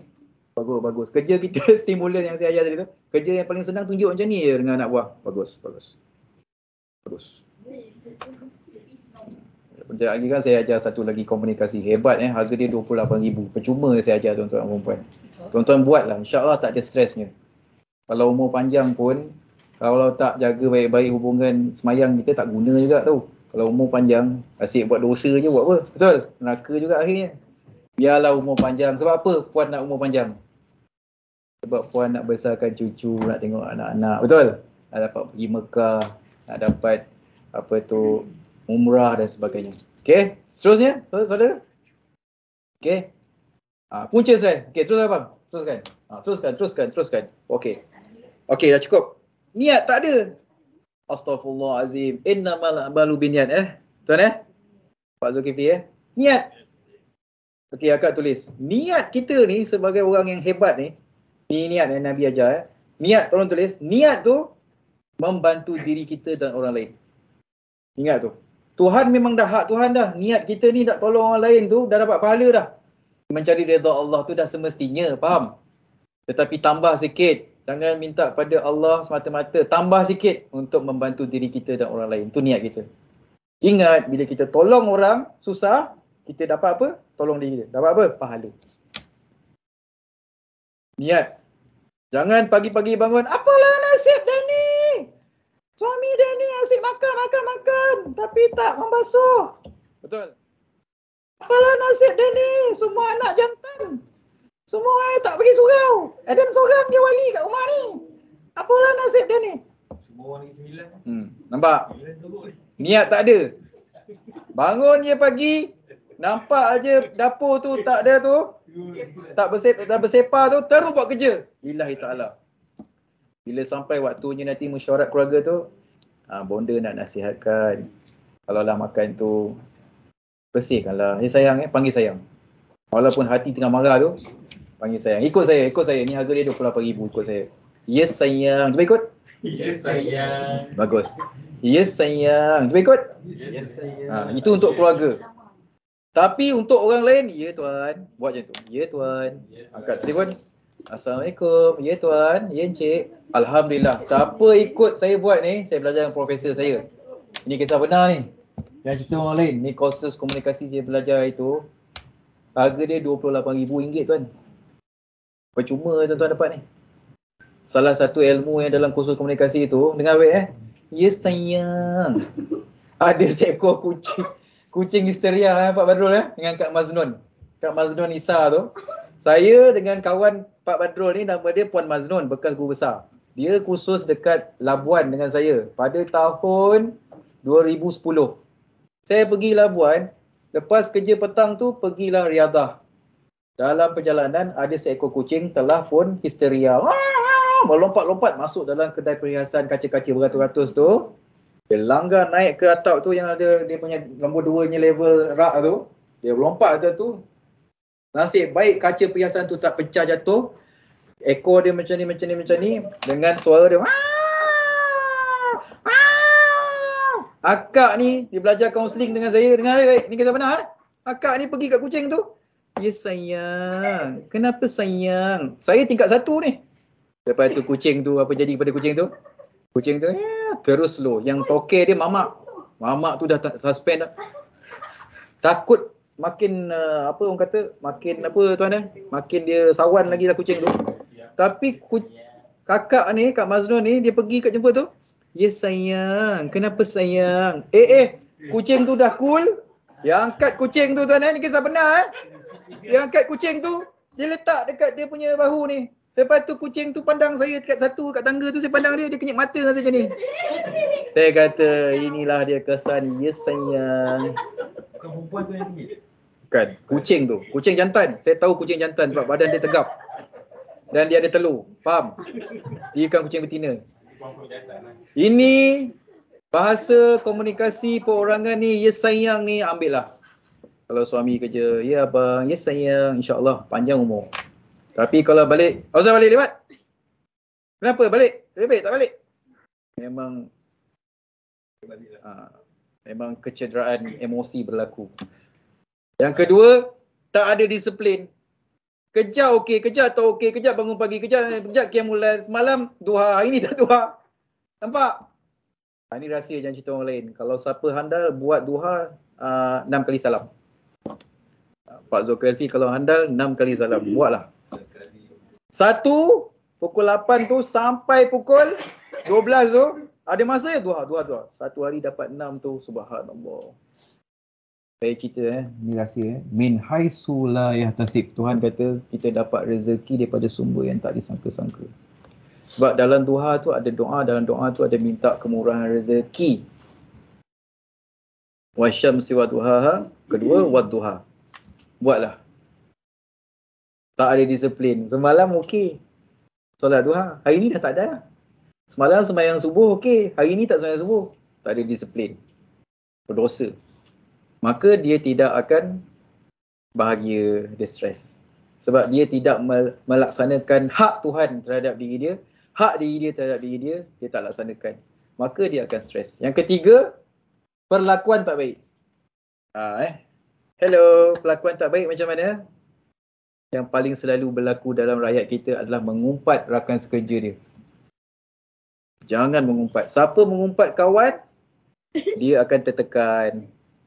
Cerita yang baik-baik je. Walaupun kawan kita tu tak baik, bertobatlah hari ni. Janganlah buat perangai tak baik. Dr. Kamal, apakah perlakuan yang paling tak baik dekat pejabat? Mengumpat kawan. Siapakah kawan? Termasuk bos kita. Itu kawan kita, bos tu. Kalau mengumpat benda yang baik? Tak boleh. Tak ada mengumpat. Itu bukan mengumpat benda baik. Itu menceritakan benda yang baik. Cerita baik tak apa. Cerita tak baik, jangan baik. Jangan buat. Sebab apa? Sebab dia akan menyebabkan jantung kita laju, tak stabil. Sebab kita dah berjanji dengan Tuhan di dalam Lauh Mahfuz lagi. Kita dah berjanji dengan Tuhan, kita kena taat. Atiullah wa atiur rasul wa uli amri minkum. Ku anfusakum wa ahlikum nar. Tuhan suruh kita ni jaga diri kita baik, jangan mengumpat. Yang keempat, kena tak mahu beri kerjasama. Hey, bos suruh buat kerja, seorang je yang buat. Itu ada pameran jemaah Nazir. Dengar ni, dekat sekian-sekian lokasi. Ada ni je, orang lain tak turun. Dosa. Once bos kata buat pameran, kita nak buat pameran, semua orang kena tolong. Yang paling awal datang dan yang paling lewat balik tu, itulah yang terbaik. Siapa yang datang betul-betul kat tempat pameran tu paling awal semalam? Saya. Paling lewat balik? Saya. Itu je, paling macho sekali. Ni kisah benar tuan-tuan Profesor saya. Nama dia Tan Sri Nordin Kardi. Nordin Kardi ni profesor saya kat UPM tu. Ayah dia meninggal Di satu hari tu ayah dia meninggal, dia tengah kerja. Dia dapat telefon ni. Dia kata dia akan selesaikan dulu kerja ni. Sebab ini adalah amanah. Impak dia kepada keselamatan rakyat. Dari segi psikososial, dari segi kerohanian dan sebagainya. Dia kerja dulu. Ini kerja adalah amanah dan ibadah. Kita buat. Kita ikutlah cikgu kita yang baik-baik kat sekolah dulu, kat universiti dulu. Ikut. Ingat balik apa cikgu kita ajar. Kita sekarang dah tua-tua ni, dah besar ni sekarang ni, kita ingat apa cikgu kita cakap. Sebab kita ni bermula dengan hasil didik kasih sayang daripada guru kita, insan biasa kat sekolah dulu. Itulah yang menjadi faktor stimulus kepada nilai keinsanan kita pada masa sekarang ini. Jadi jangan ada dalam kalangan kita yang tak mahu beri kerjasama kepada bos kita. Setiap tahun ada penilaian bersepadu, PBPP, penilaian bersepadu pegawai Pantai Pendidikan. Betul? Kenapa kita tak taat kepada bos kita? Bila nak dapat markah tinggi, kita nak markah tinggi 90 ke atas. Tapi nak berbakti kepada bos, nak bagi kerjasama kepada bos, nak bagi kerjasama kepada rakan sekerja kita. Kenapa jadi macam tu? Ada sebab dia. Okey. Seterusnya nombor 5. Hidup mendosa, berdosa dan penuh dosa. Noda. Nampak? Dosa je kita buat. Hasil daripada kajian saya, dosa yang paling banyak orang buat adalah curi tulang. Kerajaan bagi dia gaji sekian-sekian, tapi dia tak isi masa tu bekerja. Dia lebih banyak rehat daripada kerja. Akhirnya berdosa, tak berkat Tuhan nilai kita. Kalau Tuhan bagi kita 10,000 setiap bulan kan? Puan Puan? Hello, dengar ni? Kita diberi gaji DG 54, 52, gaji kita berapa sebulan? 15,000, 12,000 kan? Gaji kita macam tu, kita tengok balik job description kita. Jangan tengok balik beban tugas kita. Kita buat betul-betul. La ilaha illallah Muhammad Rasulullah, berkat kita tu, kata alim ulama, pertama badan kita sihat. Yang kedua, duit kita tak habis-habis kan? Walaupun duit kita tu sekadar macam tu, tapi tak habis-habis. Susah nak habis. Yang ketiga, anak kita ni sihat saja, tak pernah sakit. Isteri kita sihat je, tak pernah sakit. Itu dah berkat dah. Nampak tak? Kita punya duit tu tak habis-habis. Cukup. Okey. Dan 6, Bismillahirrahmanirrahim. Okey, seterusnya. Okey. Ini dalaman. Ini ilmu tambahan. Dalaman dan luaran. Ni hafal. Yang pertama, personality. Yang kedua, perasaan negatif. 3, pemikiran negatif. 4, biological, demam, sakit dan tidak upaya. Seterusnya, luaran persekitaran. Yang kedua, social, konflik interpersonal. Yang ketiga, peristiwa penting. Yang keempat, organisasi. Baik, dalam banyak-banyak ni saudara-saudari, perkara dalaman dan luaran ni, perkara yang paling utama yang saya nak tekankan adalah persona diri, personality tu. Personality tu apa saja yang berkaitan dengan diri saudara-saudari dari segi cara tuan bercakap, cara tuan makan, cara tuan berjalan, cara tuan berpakaian, itu adalah persona diri tuan-tuan ataupun disebut personality. Ingat, personality tu dia akan menyebabkan kita stres. Personality akan menyebabkan kita stres. Kalau kita pakai pakaian yang terlalu ketat, kita akan stres. Kita kena pakai dalam keadaan sedang-sedang saja. Jangan pakaian yang terlalu ketat-ketat. Personality, jangan pakai pakaian yang berwarna. Kejap lagi saya ajar. Ingatkan saya personality. Jangan pakai baju warna ni. Dia kalau pakai baju warna ni, dia akan menyebabkan tuan-tuan stres. Tema dia apa? Ketika temu duga, ketika di tempat kerja, ketika bersama dengan suami. Warna-warna yang ni jangan pakai. Apa dia? Nanti saya tunjuk. Okey, ini paling penting penyebab stres. Dalaman kita. Okey. Yang kedua yang saya nak tekankan di sini adalah dari segi aspek Nabi SAW berpindah daripada Mekah ke Madinah sebab Nabi nak mendapat persekitaran yang lebih selamat. Faham tak? Kalau persekitaran kita tu, ada. Kalau persekitaran kita tu, tuan macam kawasan yang terlalu bising, kawasan yang bau busuk dan sebagainya, kita jangan sabar. Kita kena berhijrah tuan. Kalau tak nanti kita stres berterusan, pendek umur kita. Tapi kalau macam tempat ni, jangan pindah. Ni tempat ni jangan pindah. Ni tempat ni macam syurga ni. Tingkat 9 Wisma Persekutuan ni, Melaka ni. Ni macam syurga. Saya tengok tadi, ya Allah ya Tuhanku. Bagi penonton-penonton di Malaysia yang sedang menonton, datanglah melawat ke Jemaah Nazir Negeri Melaka. Macam syurga, tandas bersih lah. Ya Allah. Surau dia, ya Allah, kapet dia hijau warna cantik. Dan orang-orang dia semua baik-baik, mesra-mesra. Subhanallah, Allah Akbar. Panjanglah umur. Masuklah syurga kepada semua warga Jemaah Nazir Melaka yang saya jumpa hari ini. Ya Allah, amin. Murah rezeki mereka. Seterusnya, faham? Page lain. Jenis stres. Ni kena belajar juga ni. Terusnya bang. Distress? Okey. Okey, ini. Okey, terusnya page lain. Okey, ingat baik-baik cakap saya. Orang-orang psikologi seluruh dunia menyatakan stres tu ada dua tau. Eustress, distress. Ini kena hafal ni. Eustress, distress. Eustress dan distress ni adalah, ingat baik-baik. Saya pesan Eustress adalah all the things happen is starting from the way you think. Kalau kita fikir negatif, kita sedang mengalami sesuatu. Dengar baik-baik. Semalam kawan saya dapat surat, dia telah dipindahkan daripada pengarah di jabatan ni, tukar kepada pengarah jabatan ni, grade dia setara. Semalam dia call saya, dia nangis, dia sedih, dia rasa diri dia teraniaya. Saya sebagai seorang ahli psikologi, bila saya dengar macam tu, saya terus cakap dengan dia. Dia distress tengah cakap dengan saya, tapi saya eustresskan. Saya kata, subhanallah, dalam Islam setiap pergerakan tu, perpindahan tu bukan datang daripada bos kita tau. Bukan datang daripada Ketua Pengarah Pendidikan Malaysia. Habis tu datang daripada siapa? Daripada Tuhan. Tuhan yang mengilhamkan Ketua Pengarah kita untuk gerakkan kita. Pengarah daripada sini pergi pengarah ke sana. Semua datang daripada Tuhan. Habis tu apa yang baiknya pada saya? Mesti ada sesuatu. Setiap perpindahan hijrah itu adalah sesuatu anugerah Tuhan nak bagi kepada kita. Untuk dapatkan kawan-kawan yang lebih baik. Untuk dapatkan pengalaman yang lebih bertambah. Kalau pengalaman sedia ada saja tak bagus. Dia perlu bertambah, betul? Maka bila dia macam tu, dia bertukar daripada distress kepada eustress. Okey, nampak tak? Okey, seterusnya, page seterusnya. Tanda-tanda, ni best. Seterusnya, okey. Mulut kering.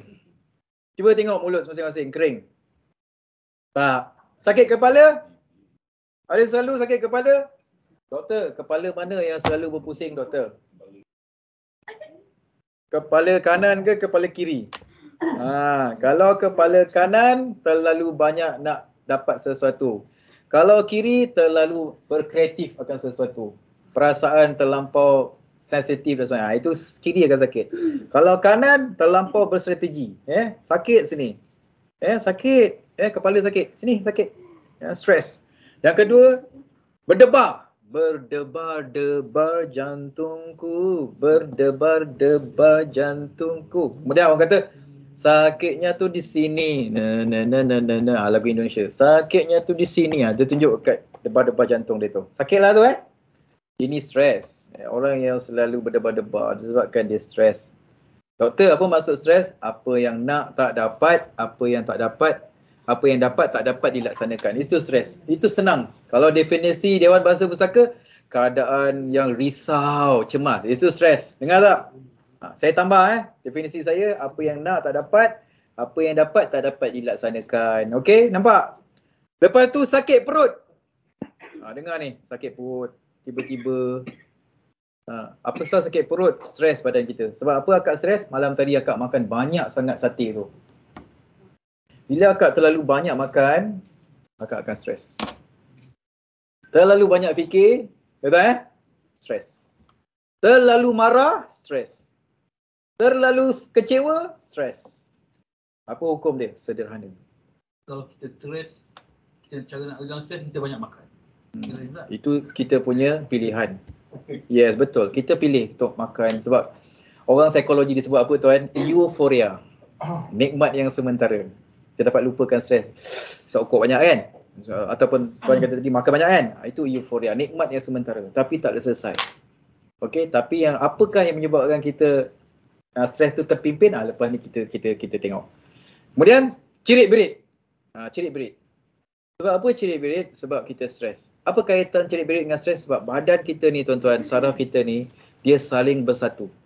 Dia saling berhubung di antara satu dengan lain. Kita fikir kat sini, kesannya kepada seluruh badan kita. Sebab tu seluruh tubuh badan kita ni, dia saling ada kaitan. Okey, seterusnya. Pada psikologi pula. Okey, tadi daripada segi apa? Sebelum tadi bang? Fizikal. Lepas ni dari segi pemikiran. Ingat, psikologi adalah pemikiran kita.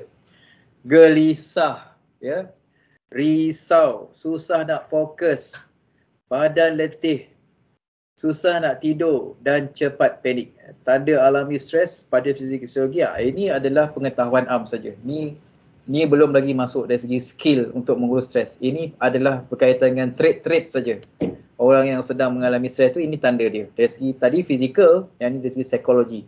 Kita tengok dari segi efektif lah bang. Lepas ni bang, kita tengok. Ni dari segi aspek behavior, tingkah laku. Orang yang stres ni, macam tuan cakap tadi. Agresif makan. Agresif merokok. Agresif, ni betul. Ni. Tuan cakap tadi kan? Betul? Agresif dari segi budaya dan vandalism. Nampak tak kadang-kadang orang terlampau melukis-lukis kat dinding-dinding kan? Vandalism dekat bangunan-bangunan kan, kat bandar-bandar tu. Dan kemudian bercakap susah nak berhenti dan mendengar. Dia susah nak berhenti. Dia cakap, ini orang tengah stres. Tuan-tuan memang selalulah jumpa kan. Kalau tuan-tuan buat penaziran di lapangan kan, kadang-kadang klien tuan-tuan kan bercakap kan. Tanpa henti kan, betul kan? Itu dipanggil dia sedang stres. Dan seterusnya. Okay, kita tengok kesan stres. Seterusnya, ini tak apa, ini saya dah sebut kan. Okay, ni. Okey. Darah tinggi 3, bimbang, murung, stroke. Okey. Kembali tadi. Okey. Ini adalah kesan-kesan tekanan stres yang biasa yang dilaporkan oleh pakar-pakar psikiatris dan juga pakar-pakar perubatan negara kita, Sebab tu kita perlu belajar macam mana nak mengurus stres. Okey, seterusnya tuan, ada lagi masa sudah singkat sini, seterusnya. Ni okey ni. Seterusnya. Okey, dengar ni baik tuan-tuan. Ini adalah semua orang-orang kaunseling seluruh dunia selalu muhasabah diri mereka. Macam saya dalam dunia kaunseling, macam tuan Bat pun dalam dunia kaunseling, ini memang selalulah dimuhasabahkan oleh pemikiran orang-orang kaunseling seluruh dunia. Dia ingatkan diri dia, tuan-tuan, semua orang ni, manusia ni dia suka disayangi. Yes sayang, yes sayang. Kalau orang tu bukan ahli keluarga kita, ya tuan, ya bos, macam tu. Lagi kita gelombangkan kelembutan dalam komunikasi sapaan tu, lagi orang tu akan rasa selamat dengan kita. Dan kemudian difahami. Semua orang nak dia difahami. Bukan dihukum. Masa tuan-tuan buat penaziran, memang kalau tuan menghukum mereka, awak salah macam tu kan, dia akan rasa diri dia stres, dia akan rasa dirinya tak selamat dengan tuan-tuan, dia akan lari. Diterima, bukan disisih. Tuan-tuan kena belajar tu, menerima orang lain tanpa syarat. Kalau dalam kaunseling tu, dia ada 5 prinsip orang kaunseling. Yang pertama, mesra. Yang kedua, rahsia, simpan rahsia klien kita. Yang ketiga, terima orang lain tanpa syarat. Yang keempat, terapeutik. Orang kaunseling dia akan usahakan kehidupan dia tu terapeutik. Macam tuan-tuan punya pejabat ni. Yang kelima, orang kaunseling dia mesti empathy. Yang keenam, congruent. Itu orang-orang kaunseling dia punya prinsip macam tu, 6 perkara tu. Dan dengan itu, kita apabila kita ada 6 tadi tu, kita akan mudah diterima oleh orang lain. Dan yang seterusnya adalah dihormati. Perkataan hormat ni senang je. Sampaikan dalam Madani tu, perkara keempat adalah hormat, betul? Lepas daya cipta, 4 adalah hormat. Sebab apa Perdana Menteri tekankan kehormatan ataupun menghormati orang? Sebab bila kita tak hormat orang, kita akan rasa diri kita je yang betul. Apabila kita tak hormat orang, kita tak akan dapat menjadi pemimpin yang melindungi orang di bawahnya, khususnya orang yang bukan berlainan, orang yang berlainan bangsa, agama dan darjat dengan kita, contoh dia. Kemudian orang suka ditolong. Tuan-tuan kena upayakan diri untuk terampil macam suka menolong orang lain. Dan kemudian manusia ni dia suka selesa. Orang suka selesa dengan kita. Dia tak suka dengar kita mengutuk ataupun dikutuk. Dan orang suka berkembang, bukan rencat. Bila kawan kita, saya masih ingat lagi, bila saya dapat masuk universiti dulu, ada orang kampung saya jumpa saya, dia kata, orang macam kau pun boleh masuk universiti ke? Macam aku tak percaya je. Nampak tak? Bila saya dengar macam tu, saya akan rencat. Saya rasa macam, cepat-cepat cik cermin, tengok balik muka. Memang tak layak ke masuk universiti? Sebab muka macam kau. Tapi keputusan kita, akademik kita. Lepas tu tuan-tuan, untuk menjadi ibu bapa yang baik, tuan-tuan puan ibu bapa, tolong tulis ya. Tuan-tuan jangan stres apabila memimpin anak-anak. Sebab anak-anak ni, setiap anak-anak tu dia ada bakat, potensi diri dia. Kita, bila kita tak cukup tafsiran terhadap laluan kerjaya dan masa depan orang yang di bawah pentadbiran kita, kita akan mudah stres. Ya. Orang maju disebabkan oleh 9 perkara. Ada orang tu dia bijak dari segi akademik. Tulis akademik. Ada orang, ada anak dia bijak dari segi bijak muzik. Yang teori kerjaya Howard Gardner tu. Ada orang bijak dari segi interpersonal. Ada orang dia bijak dari segi intrapersonal. Ada orang bijak dari segi lisan. Ada orang bijak dari segi bahasa. Macam Allahyarham Mahathir Lokman. Dia cari duit melalui bahasa. Ada orang bijak dari segi kinestetik. Macam Cristiano Ronaldo, Usain Bolt, Hulk Hogan. Macam Lee Chong Wei, dia kinestetik. Tengok, 7. Ada orang bijak dari segi matematik.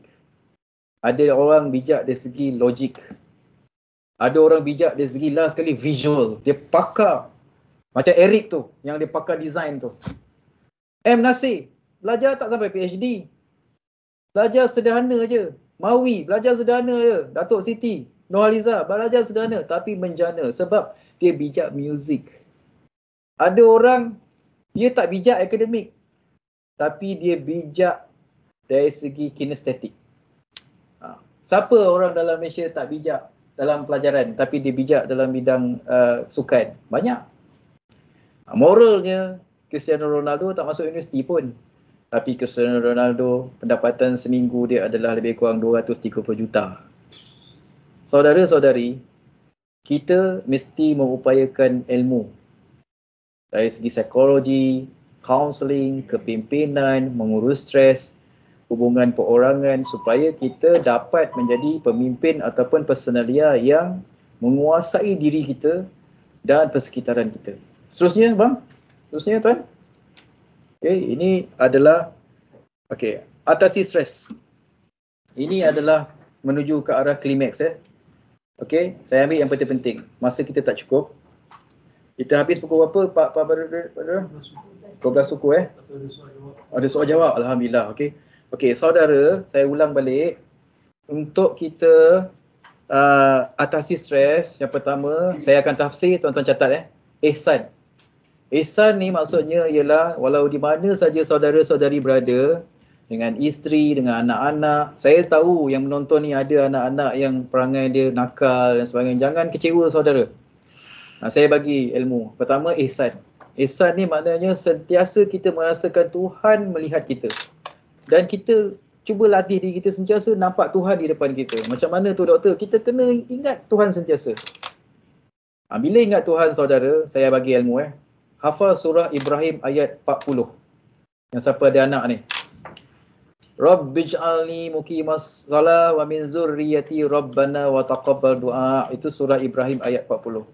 Bagi rakan-rakan yang bukan beragama Islam yang sedang menonton saya ni, bacalah ayat-ayat dalam kitab masing-masing yang merujuk kepada mendoakan anak-anak menjadi orang yang baik-baik. Itu siapa yang ada anak. Orang Islam, surah Ibrahim ayat 40. Rabbij'alni muqimas shalah, wahai Tuhanku, jadikanlah diriku ini ada anak-anak yang mendirikan sembahyang. Wa min zurriyati, daripada anak-anakku itu pendiri sembahyang. Wa taqabbal du'a, wahai Tuhanku, makbulkanlah doaku. Itu nampak tu. Itu tafsir dia. Surah Ibrahim ayat 40 tu bang. Habis doktor, untuk doakan ibu bapa kita, pasangan kita dan orang lain di sekeliling kita macam mana pula? Surah Ibrahim ayat 41. Hafal. Surah Ibrahim ayat 41. Rabbana ighfirli wa liwalidayya. Wahai Tuhanku, ampunilah dosaku dan dosa ibu bapaku. Walil mu'minina, dan kepada semua orang-orang yang nak selamat di dunia ni, orang mukmin ni. Yauma yakumul hisab, pada hari penghisapan di hari akhirat kelak. Tu dia, maksud dia. So, surah Ibrahim ayat 41. Doktor, kalau saya punya anak terlampau nakal pula, lepas tu isteri saya terlampau nakal pula, ataupun suami saya terlampau nakal pula, ataupun pekerja saya ni degil sangat ni, macam mana doktor nak bantu dia? Doakan untuk dia, tolong tulis surah Al-Fatihah ayat 33 kali, baca 33 kali. Al-Fatihah tu, doakan untuk dia, sebut nama dia. Ya Allah, berkat doa Al-Fatihah ni, ya Allah, aku doakan khusus buat, kalau isteri nama dia siapa? Fatimah binti Ali. Fatimah binti Ali, ya Allah. Al-Fatihah, baca 33 kali. Baca surah 3 kali, ambil tasbih tu. Ni macam ni tasbih dia. Nampak tak tasbih ni 33. Yang bukan 133. Tuan baca satu, sambil duduk tu baca satu Al-Fatihah, 2 Al-Fatihah. Doktor penatlah doktor. Subhanallah, tak ada jalan lain. Kita akan penat. Tapi kesan dia luar biasa hebat. Wallahi saya dah amalkan, saya dapat ilmu ni daripada seorang yang sangat soleh daripada Indonesia, dia ajar saya. Saya doakan untuk seorang saudara saya ni, saya kesian dengan dia. Alhamdulillah, subhanallah, suddenly happen. They already changed to be more innocent people. Dan dia sukses di dalam kehidupan dia. Amin ya rabbal alamin. Yang kedua, qalbu.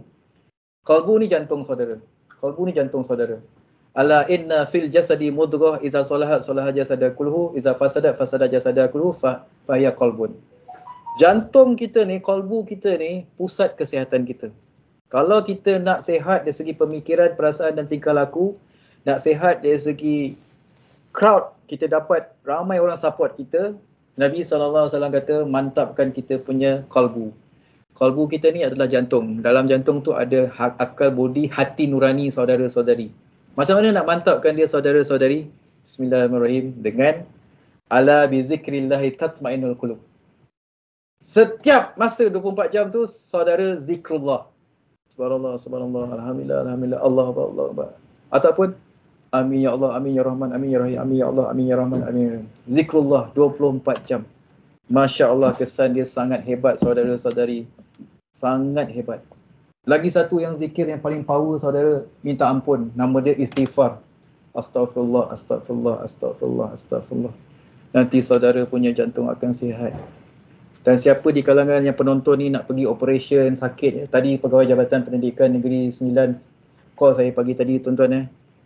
Orangnya tiba-tiba sakit tuan-tuan, mata dia tuan-tuan tak nampak tuan-tuan. Ya Allah, selamatkanlah dia, sembuhkan dia, bagi operation pegawai muda tu kan. Mata dia tiba-tiba tak nampak. Tak nampak dan sekarang hospital bedah. Hari tu bedah kiri, lepas tu belah kanan pula.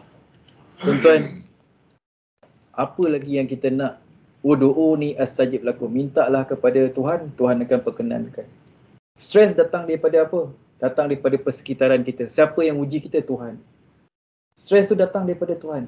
Macam mana kita solusinya? Solusinya kita minta dengan Tuhan. Wala yahsyaunas yahsyauni. Jangan minta kepada manusia, jangan takut pada manusia. Minta kepada Tuhan. Lepas tu pemikiran. Tapi pemikiran datang daripada apa tadi, Puan? Qalbu. Thinking, feeling and action. Tolong tulis buat segi-segi tu, thinking, feeling and action. Mana apa yang kontrol pemikiran? Qalbu kita. Qalbu tengah-tengah. Buat segitiga macam ni. Hello, tuan-tuan yang di rumah, di tempat kerja, buat segitiga ni. Buat segitiga, piramid tu. Atas sekali, thinking. Kiri, feeling. Kanan, action, tingkah laku atau behavior. Tengah-tengah tu saudara, Nabi ajar qalbu saudara. Kalau hati jantung saudara, hati kita, nurani kita, heart kita ni baik, pemikiran kita akan baik. Balik rumah ni, isteri akan panggil apa? Oh my sweetheart, oh my sweetheart. I love you, I love you. Tapi siapa selalu buat salah dengan pasangan dia? Balik je. Pasangan akan heart attack. Tengok muka kita dia. Sebab dia risau dengan kita. Sebab kita garam. Sebab kita marah. Sebab kita garam kat sebenarnya. Ya sayang. Assalamualaikum. Intonasi. Assalamualaikum. Kan kesan dia beza kan? Ya, Puan balik macam mana? Assalamualaikum. Itu bagus ya. Assalamualaikum. Memang kena peluk. Kalau balik, Assalamualaikum. Memang tak kena peluk. Suami jaga rasa ni harimau betina. Manalah balik ni. Tapi kalau balik, Assalamualaikum. Memang kena peluk. Ini rahsia lah ya. Tip rumah tangga, rahsia. Amin. Komunikasi. Communication breakdown. Prevention. How to prevent communication breakdown in our family institution or in our organisation. Work situation dipanggil. Ingat saudara, tolong catat ya. Ada 4 perkara yang akan merencatkan kejelikitan, keharmonian di dalam pejabat kita. Yang pertama, voices. Ini ilmu. Tuan-tuan buat segitiga kat rumah ni, kat pejabat. Buat segi 4 ni. Buat segi 4. Ujung sana tu, voices. Ujung sana, exit. Ujung bawah, neglect. Ujung kanan sebelah sana, loyalty. Voices, exit, neglect, loyalty. Ini jumhur ulama psikologi dunia cakap, apabila orang stres dengan kita, dia akan memberi kesan kepada 4 perkara ni. Dan kalau kita nak mantapkan komunikasi kita, nak elak stres di dalam organisasi rumah tangga kita ataupun di tempat kerja kita, awasi 4 perkara ni. Yang pertama, voices. Yang 4 segi tadi tu, voices. Macam mana? Ya tuan, ya sayang. Lagi power lembut. Walaupun kita buat dengan harimau. Harimau akan tak tekam. Kucing, histeria. Ya sayang, kucing pun akan cool dengan kita. Intonation, mantapkan ya. Hari-hari kena mantapkan. Exit. Jangan selalu keluar rumah. Orang yang selalu keluar rumah, keluar majlis kita. Kalau dalam kelas, budak tu keluar. Sebab dia tak suka kita. Kita streskan dia. Cikgu yang tak berkesan mengajar tu, macam saya buat kajian di, jangan cerita orang lain saya buat kajian di sebuah negeri tu. Saya pergi sekolah tu, cikgu tu mengajar pendidikan Islam. Jangan cerita orang lain cikgu perempuan. Ini kisah benar. Insaf lah. Murid sekolah tu keluar daripada kelas. Bila saya pantau dia mengajar, dia cakap kasar dengan murid dia. La ilaha illallah Muhammad Rasulullah. Walaupun subjek kita tu pendidikan moral ataupun pendidikan kesihatan ke ataupun pendidikan Islam ke, kalau cikgu tu, ingat saya cakap tadi pertama tadi apa? Voices kan? Voice kan? Walaupun voice very bad, kesan dia pada emotion kanak-kanak. Emotion crowd kita, participant kita. Dah 2 ilmu saya bagi. Yang ketiga, neglect. Dia macam acuh tak acuh. Bila isteri kita balik rumah, dia macam acuh tak ada suami. Ataupun suami balik rumah, dia macam acuh tak ada isteri. Kenapa? Sebab kita tak kuatkan dari segi kita punya masa kita bersama dengan dia satu. Bila kita sama dengan pasangan kita ataupun orang itu, kita tak mantapkan dari segi suara mesra-mesra kita. Ya abang, yang sayang abang, abang handsome sangat. Walaupun husband tu tak adalah handsome macam mana kan. Tapi disebabkan kita puji dia, dia pun dah sawan dengan kita. Dia sampai mana-mana, Genting ke, Cameron ke, dia akan call kita. Hello sayang, abang dah sampai. Automatic. Ya. Right tu, kemahiran sentiasa menghubungi orang yang kita sayang. Orang yang kita pimpin. Dia akan memberi kesan kepada taraf neglect dia. Dia akan sentiasa ingat kat kita. Tapi kalau dia dah acuh tak acuh kat kita, itu menunjukkan kita mengundang stres di dalam organisasi yang kita alami dan kita hidup bersama dengannya. Kemudian beribadah. La ilaha illallah Muhammadar Rasulullah, inna salati tanha anil fahsya'i wal munkar. Iqra ibadah. Bismi rabbikal ladzi khalaq. Ya ayyuhal mudassir qum fa'anzir. Hei orang yang malas suka tidur, qum fa'anzir, bangkit. Berilah peringatan. Wasiyabaka fatahhir, pakaian kita kena kita bersihkan. Wa rabbaka fakabbir, dan Tuhan engkau hendaklah engkau besarkan. Itu adalah ibadah. Tu baca surah Al-Alaq, baca surah Al-Mudassir. Saudara baca, saudara, kalau kita nak ibadah kita mantap, ibadah ni kata Nabi adalah punca kepada diri kita bahagia. Macam mana kita nak bahagia? Allah ajar. Jangan tidur. Ya ayuhal mudassir. Jangan tidur. Qum fa'anzir. Bangkit, pergi kerja. Warabbaka fakabbir, dan Tuhan kau kena besarkan Tuhan kau. Allahu akbar, Allahu akbar, Allahu akbar. Kalau orang bukan Islam tu, dia sentiasa besarkan Tuhan dia. Cara dia lah, cara ibadat dia lah. Kan? Wasiyabaka fatahhir, warabbaka wasiyabaka fatahhir. Pakaian kita, pakaian kita kena kita pastikan sentiasa ad-nazafatu ba'da min, sentiasa bersih. Bila kita sentiasa smart, bersih, wangi, kita akan bebas daripada stres. Kemudian jangan marah. Nampak tak tu? Jangan marah. Orang Jawa padi huma jangan dilurut. Jika dilurut patah batangnya. Hawa nafsu marah-marah jangan diturut. Jika diturut buruk padanya. Itu orang tu pesan. Orang Jawa mencari benang di atas bukit. Orang marah kita jangan kita kenang-kenang, lama-lama nanti kita yang sakit. Nampak tu? Kita jangan marah, kalau kita kena marah, kita jangan kenang kemarahan dia. Nanti kita akan sakit. Kemudian abang, tengok seterusnya, page lain. Bismillahirrahmanirrahim. Ini saya dah ajar tadi, seterusnya. Ini sudah, lagi seterusnya. Lagi sudah. Okey. Ini komunikasi. Saya tambah sikitlah komunikasi. La ilaha illallah Muhammadar Rasulullah. Kalau kita nak hidup bahagia, bebas daripada stres, mantapkan komunikasi kita dengan diri kita sendiri. Abang selalu buat kat diri abang buat tangan macam ni, abang doakan dia bang. Kamal orang yang baik, Kamal orang yang sabar, Kamal orang yang sihat. Lepas tu saya tambah sikit ilmu yang susah sikit. Tengok sini, tengok sini. Ini nanti Abang Badrul boleh WhatsApp saya lah. Saya akan WhatsApp pada dia ilmu ni. Yang bukan Islam boleh baca sendiri. Ada satu doa yang ustaz saya ajar saya yang sangat power. Tuan-tuan sakit mana? Sakit kat mana? Jantung ke mana? Buat tangan macam ni, buat letak situ. Kalau sakit buah pinggang, letak kat sini. Tangan kita pegang tu, bacalah. Rabbana allazi fis sama'i taqaddasa ismuka amruka fis sama'i wal ardi waghfir lana dzunubana wa khatayana anta rabbut thayyibina fa anzil shifaan wa shifaika. Tuhan yang bagi kita penyakit dan Tuhan akan menyembuhkan dia. Rabb shifaika. Baca doa tu sampai habis, kita akan sembuh insya-Allah. Setiap lepas kita solat. Fa'anzil shifaan wa shifaika wa rahmatan wa rahmatika ala hadzal waj'i fayabra'u. Ke atas apa yang kita alami sakit ni, Tuhan akan sembuhkan. Lagi 5 minit bang, 5 minit. Macam Yang kedua, orang lain. Dengan orang lain, orang kaunseling ajar tuan Tuan tulis resepi dia adalah cut apple A. Cut apple A tu caring, ambil berat pasal dia. Dengan orang lain kita understanding, memahami dia, acceptable, menerima diri dia seadanya, patient, sabar dengan orang lain yang sedang kita lawan bicara, positive thinking, kita positif terhadap orang lain, listening, kita dengar orang punya, cara kita nak dengar orang cakap dengan kita, tuan-tuan, jangan ni tuan-tuan, tuan-tuan kita Dalam kaunseling disebut dorongan minima. Kita angguk-angguk je walaupun kita tak faham apa orang cakap. Kita angguk, oh ya Tuan. Masya Allah, ya ke Tuan? Ya Allah, hebatnya Tuan. Ya Allah Tuan. Akak memang hebat lah Kak ni. Oh ya ke? Oh Allah. Subhanallah Kak.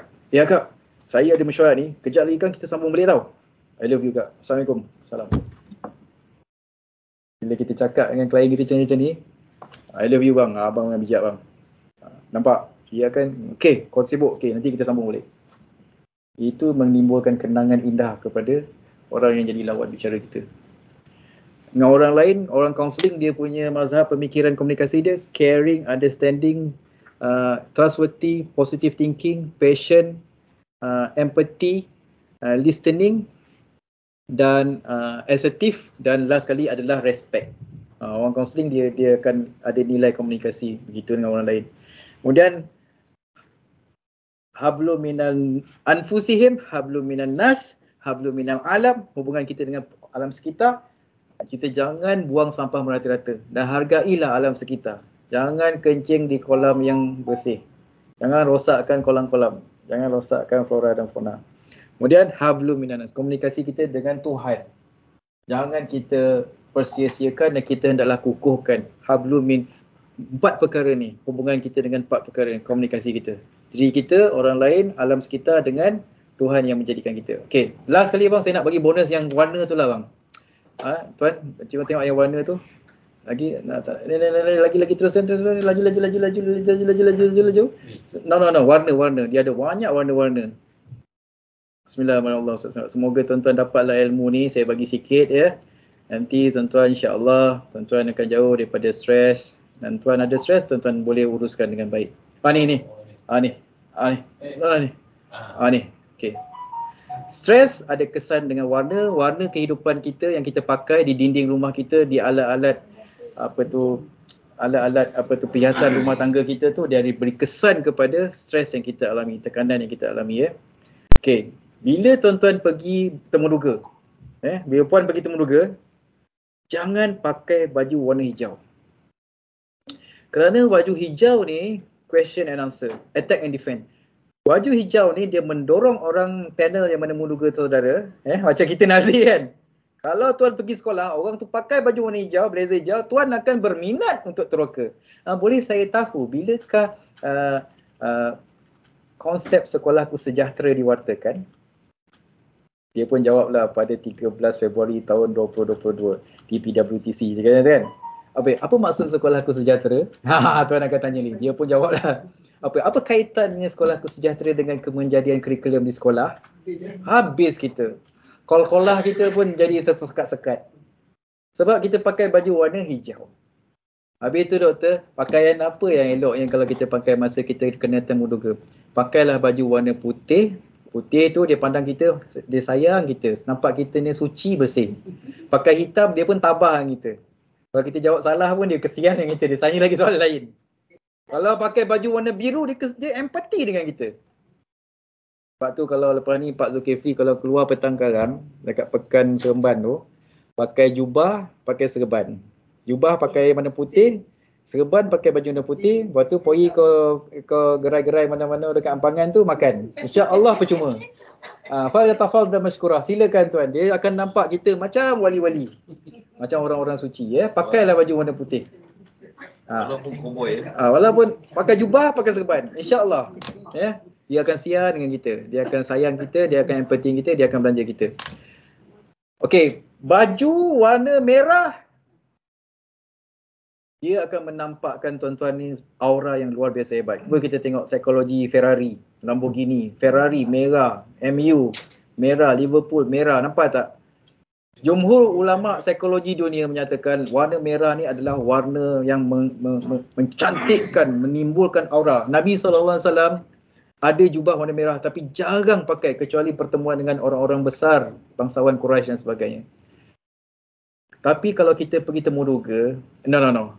Kalau tuan-tuan tengah stres, jangan pakai baju warna merah. Dia akan menyebabkan tuan punya stres tu lagi teruk.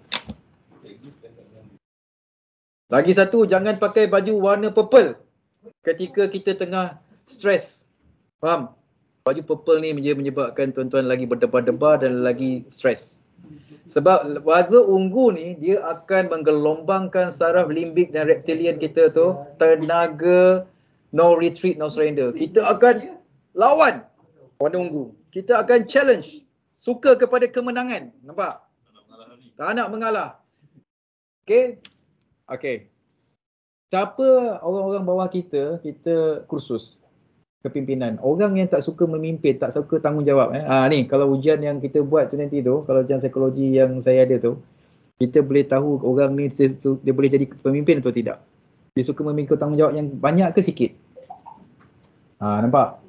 Jadi, kalau orang tu dia jenis orang yang tak suka memimpin ataupun dia ada potensi memimpin tapi dia punya semangat kepimpinan dia tu rendah, kita bagi dia banyak warna kuning.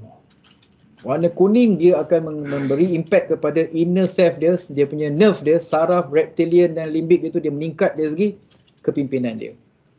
Okey, luar bicara saya berkaitan dengan warna pula saudara-saudari, ialah berkaitan dengan warna coklat. Siapa badan dia tengah sakit? Ada sakit dia sekarang kan? Sakit apa tu? Kena COVID ke, demam ke apa ke? Pakai luar dan dalam.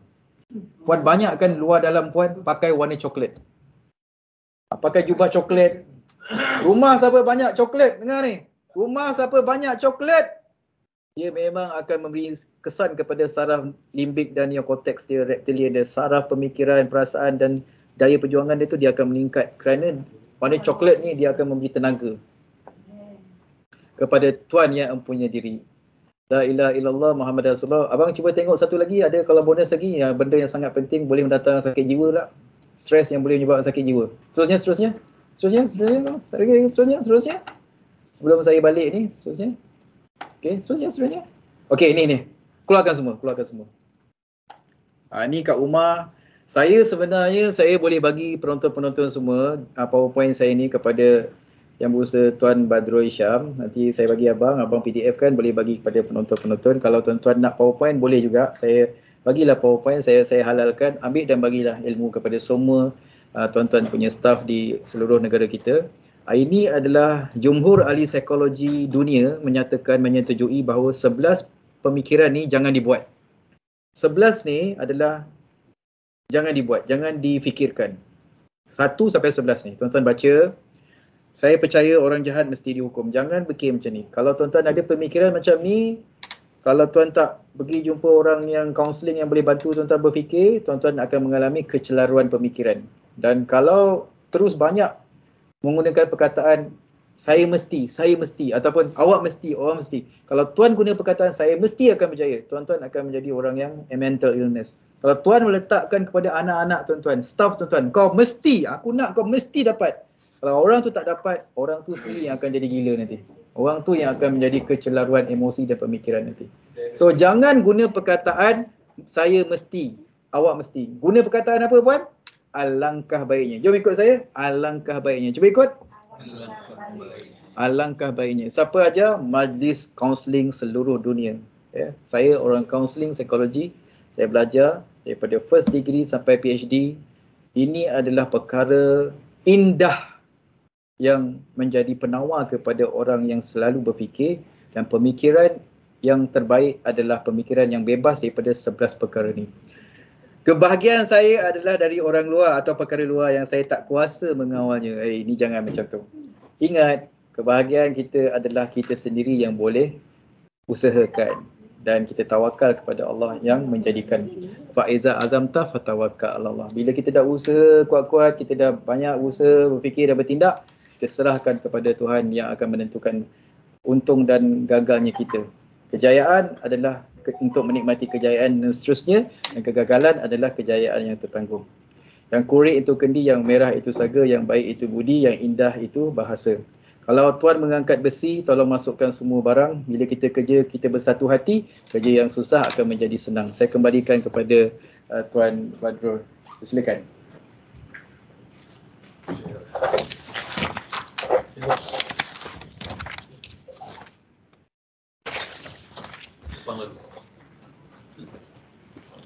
Baik, kita merakamkan ucapan setinggi penghargaan dan terima kasih kepada Dr. Ahmad Kamal bin Arifin atas penyampaian yang telah disampaikan sebentar tadi.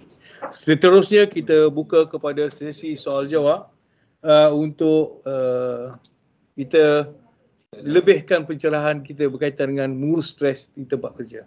Kita buka kepada seluruh rakan-rakan jemaah nazir seluruh negara yang sedang menonton live kita. Dipersilakan.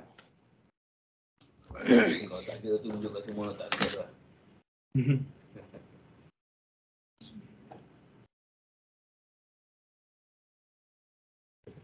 Ada tuan-tuan, saudara-saudari, sahabat-sahabat semua, jika ada penerangan yang terperinci yang diperlukan lagi, kita buka kepada sesi soal jawab untuk selebih-lebih 3 soalan.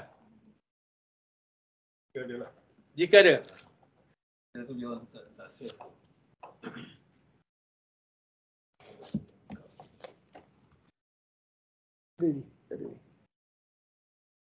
Baik, kita dah tahu apa punca stres. Kita juga dah tahu apa itu stres. Dan kita juga dah tahu bagaimana cara untuk mengatasi stres. Sebenarnya kita semua tidak terkecuali dalam menghadapi stres. Sama ada stres di tempat kerja, stres dalam kehidupan alam rumah tangga, stres dalam mengurus suami atau isteri atau anak-anak, atau dalam hubungan sesama manusia. Sama ada bersama rakan sekerja, ataupun dengan bos, atau mungkin dengan adik-beradik. Apa yang kita perlu lakukan apabila kita menghadapi stres? Kita hadapi. Kita lari atau kita selesaikan. Ada 3 pilihan yang boleh kita buat. Yang kita boleh lakukan apabila kita menghadapi stres. Sama ada kita hadapi, terus hadapi, tapi sampai bila? Sama ada kita nak lari, lari ke mana? Tapi yang paling penting adalah kita kena selesaikan stres yang kita hadapi. Ibarat kata Dr. Ahmad Kamal tadi, belajar hidup untuk memberkati kehidupan. Itu yang sukar untuk kita lakukan. Selain itu, kita harus ingat bahawa komunikasi itu adalah amat penting kerana ia boleh membina atau membunuh kehidupan kita. Jadi, majlis sekali lagi merakamkan ucapan setinggi penghargaan dan terima kasih kepada Dr. Ahmad Kamal bin Arifin atas penyampaian perkongsian yang telah disampaikan tadi.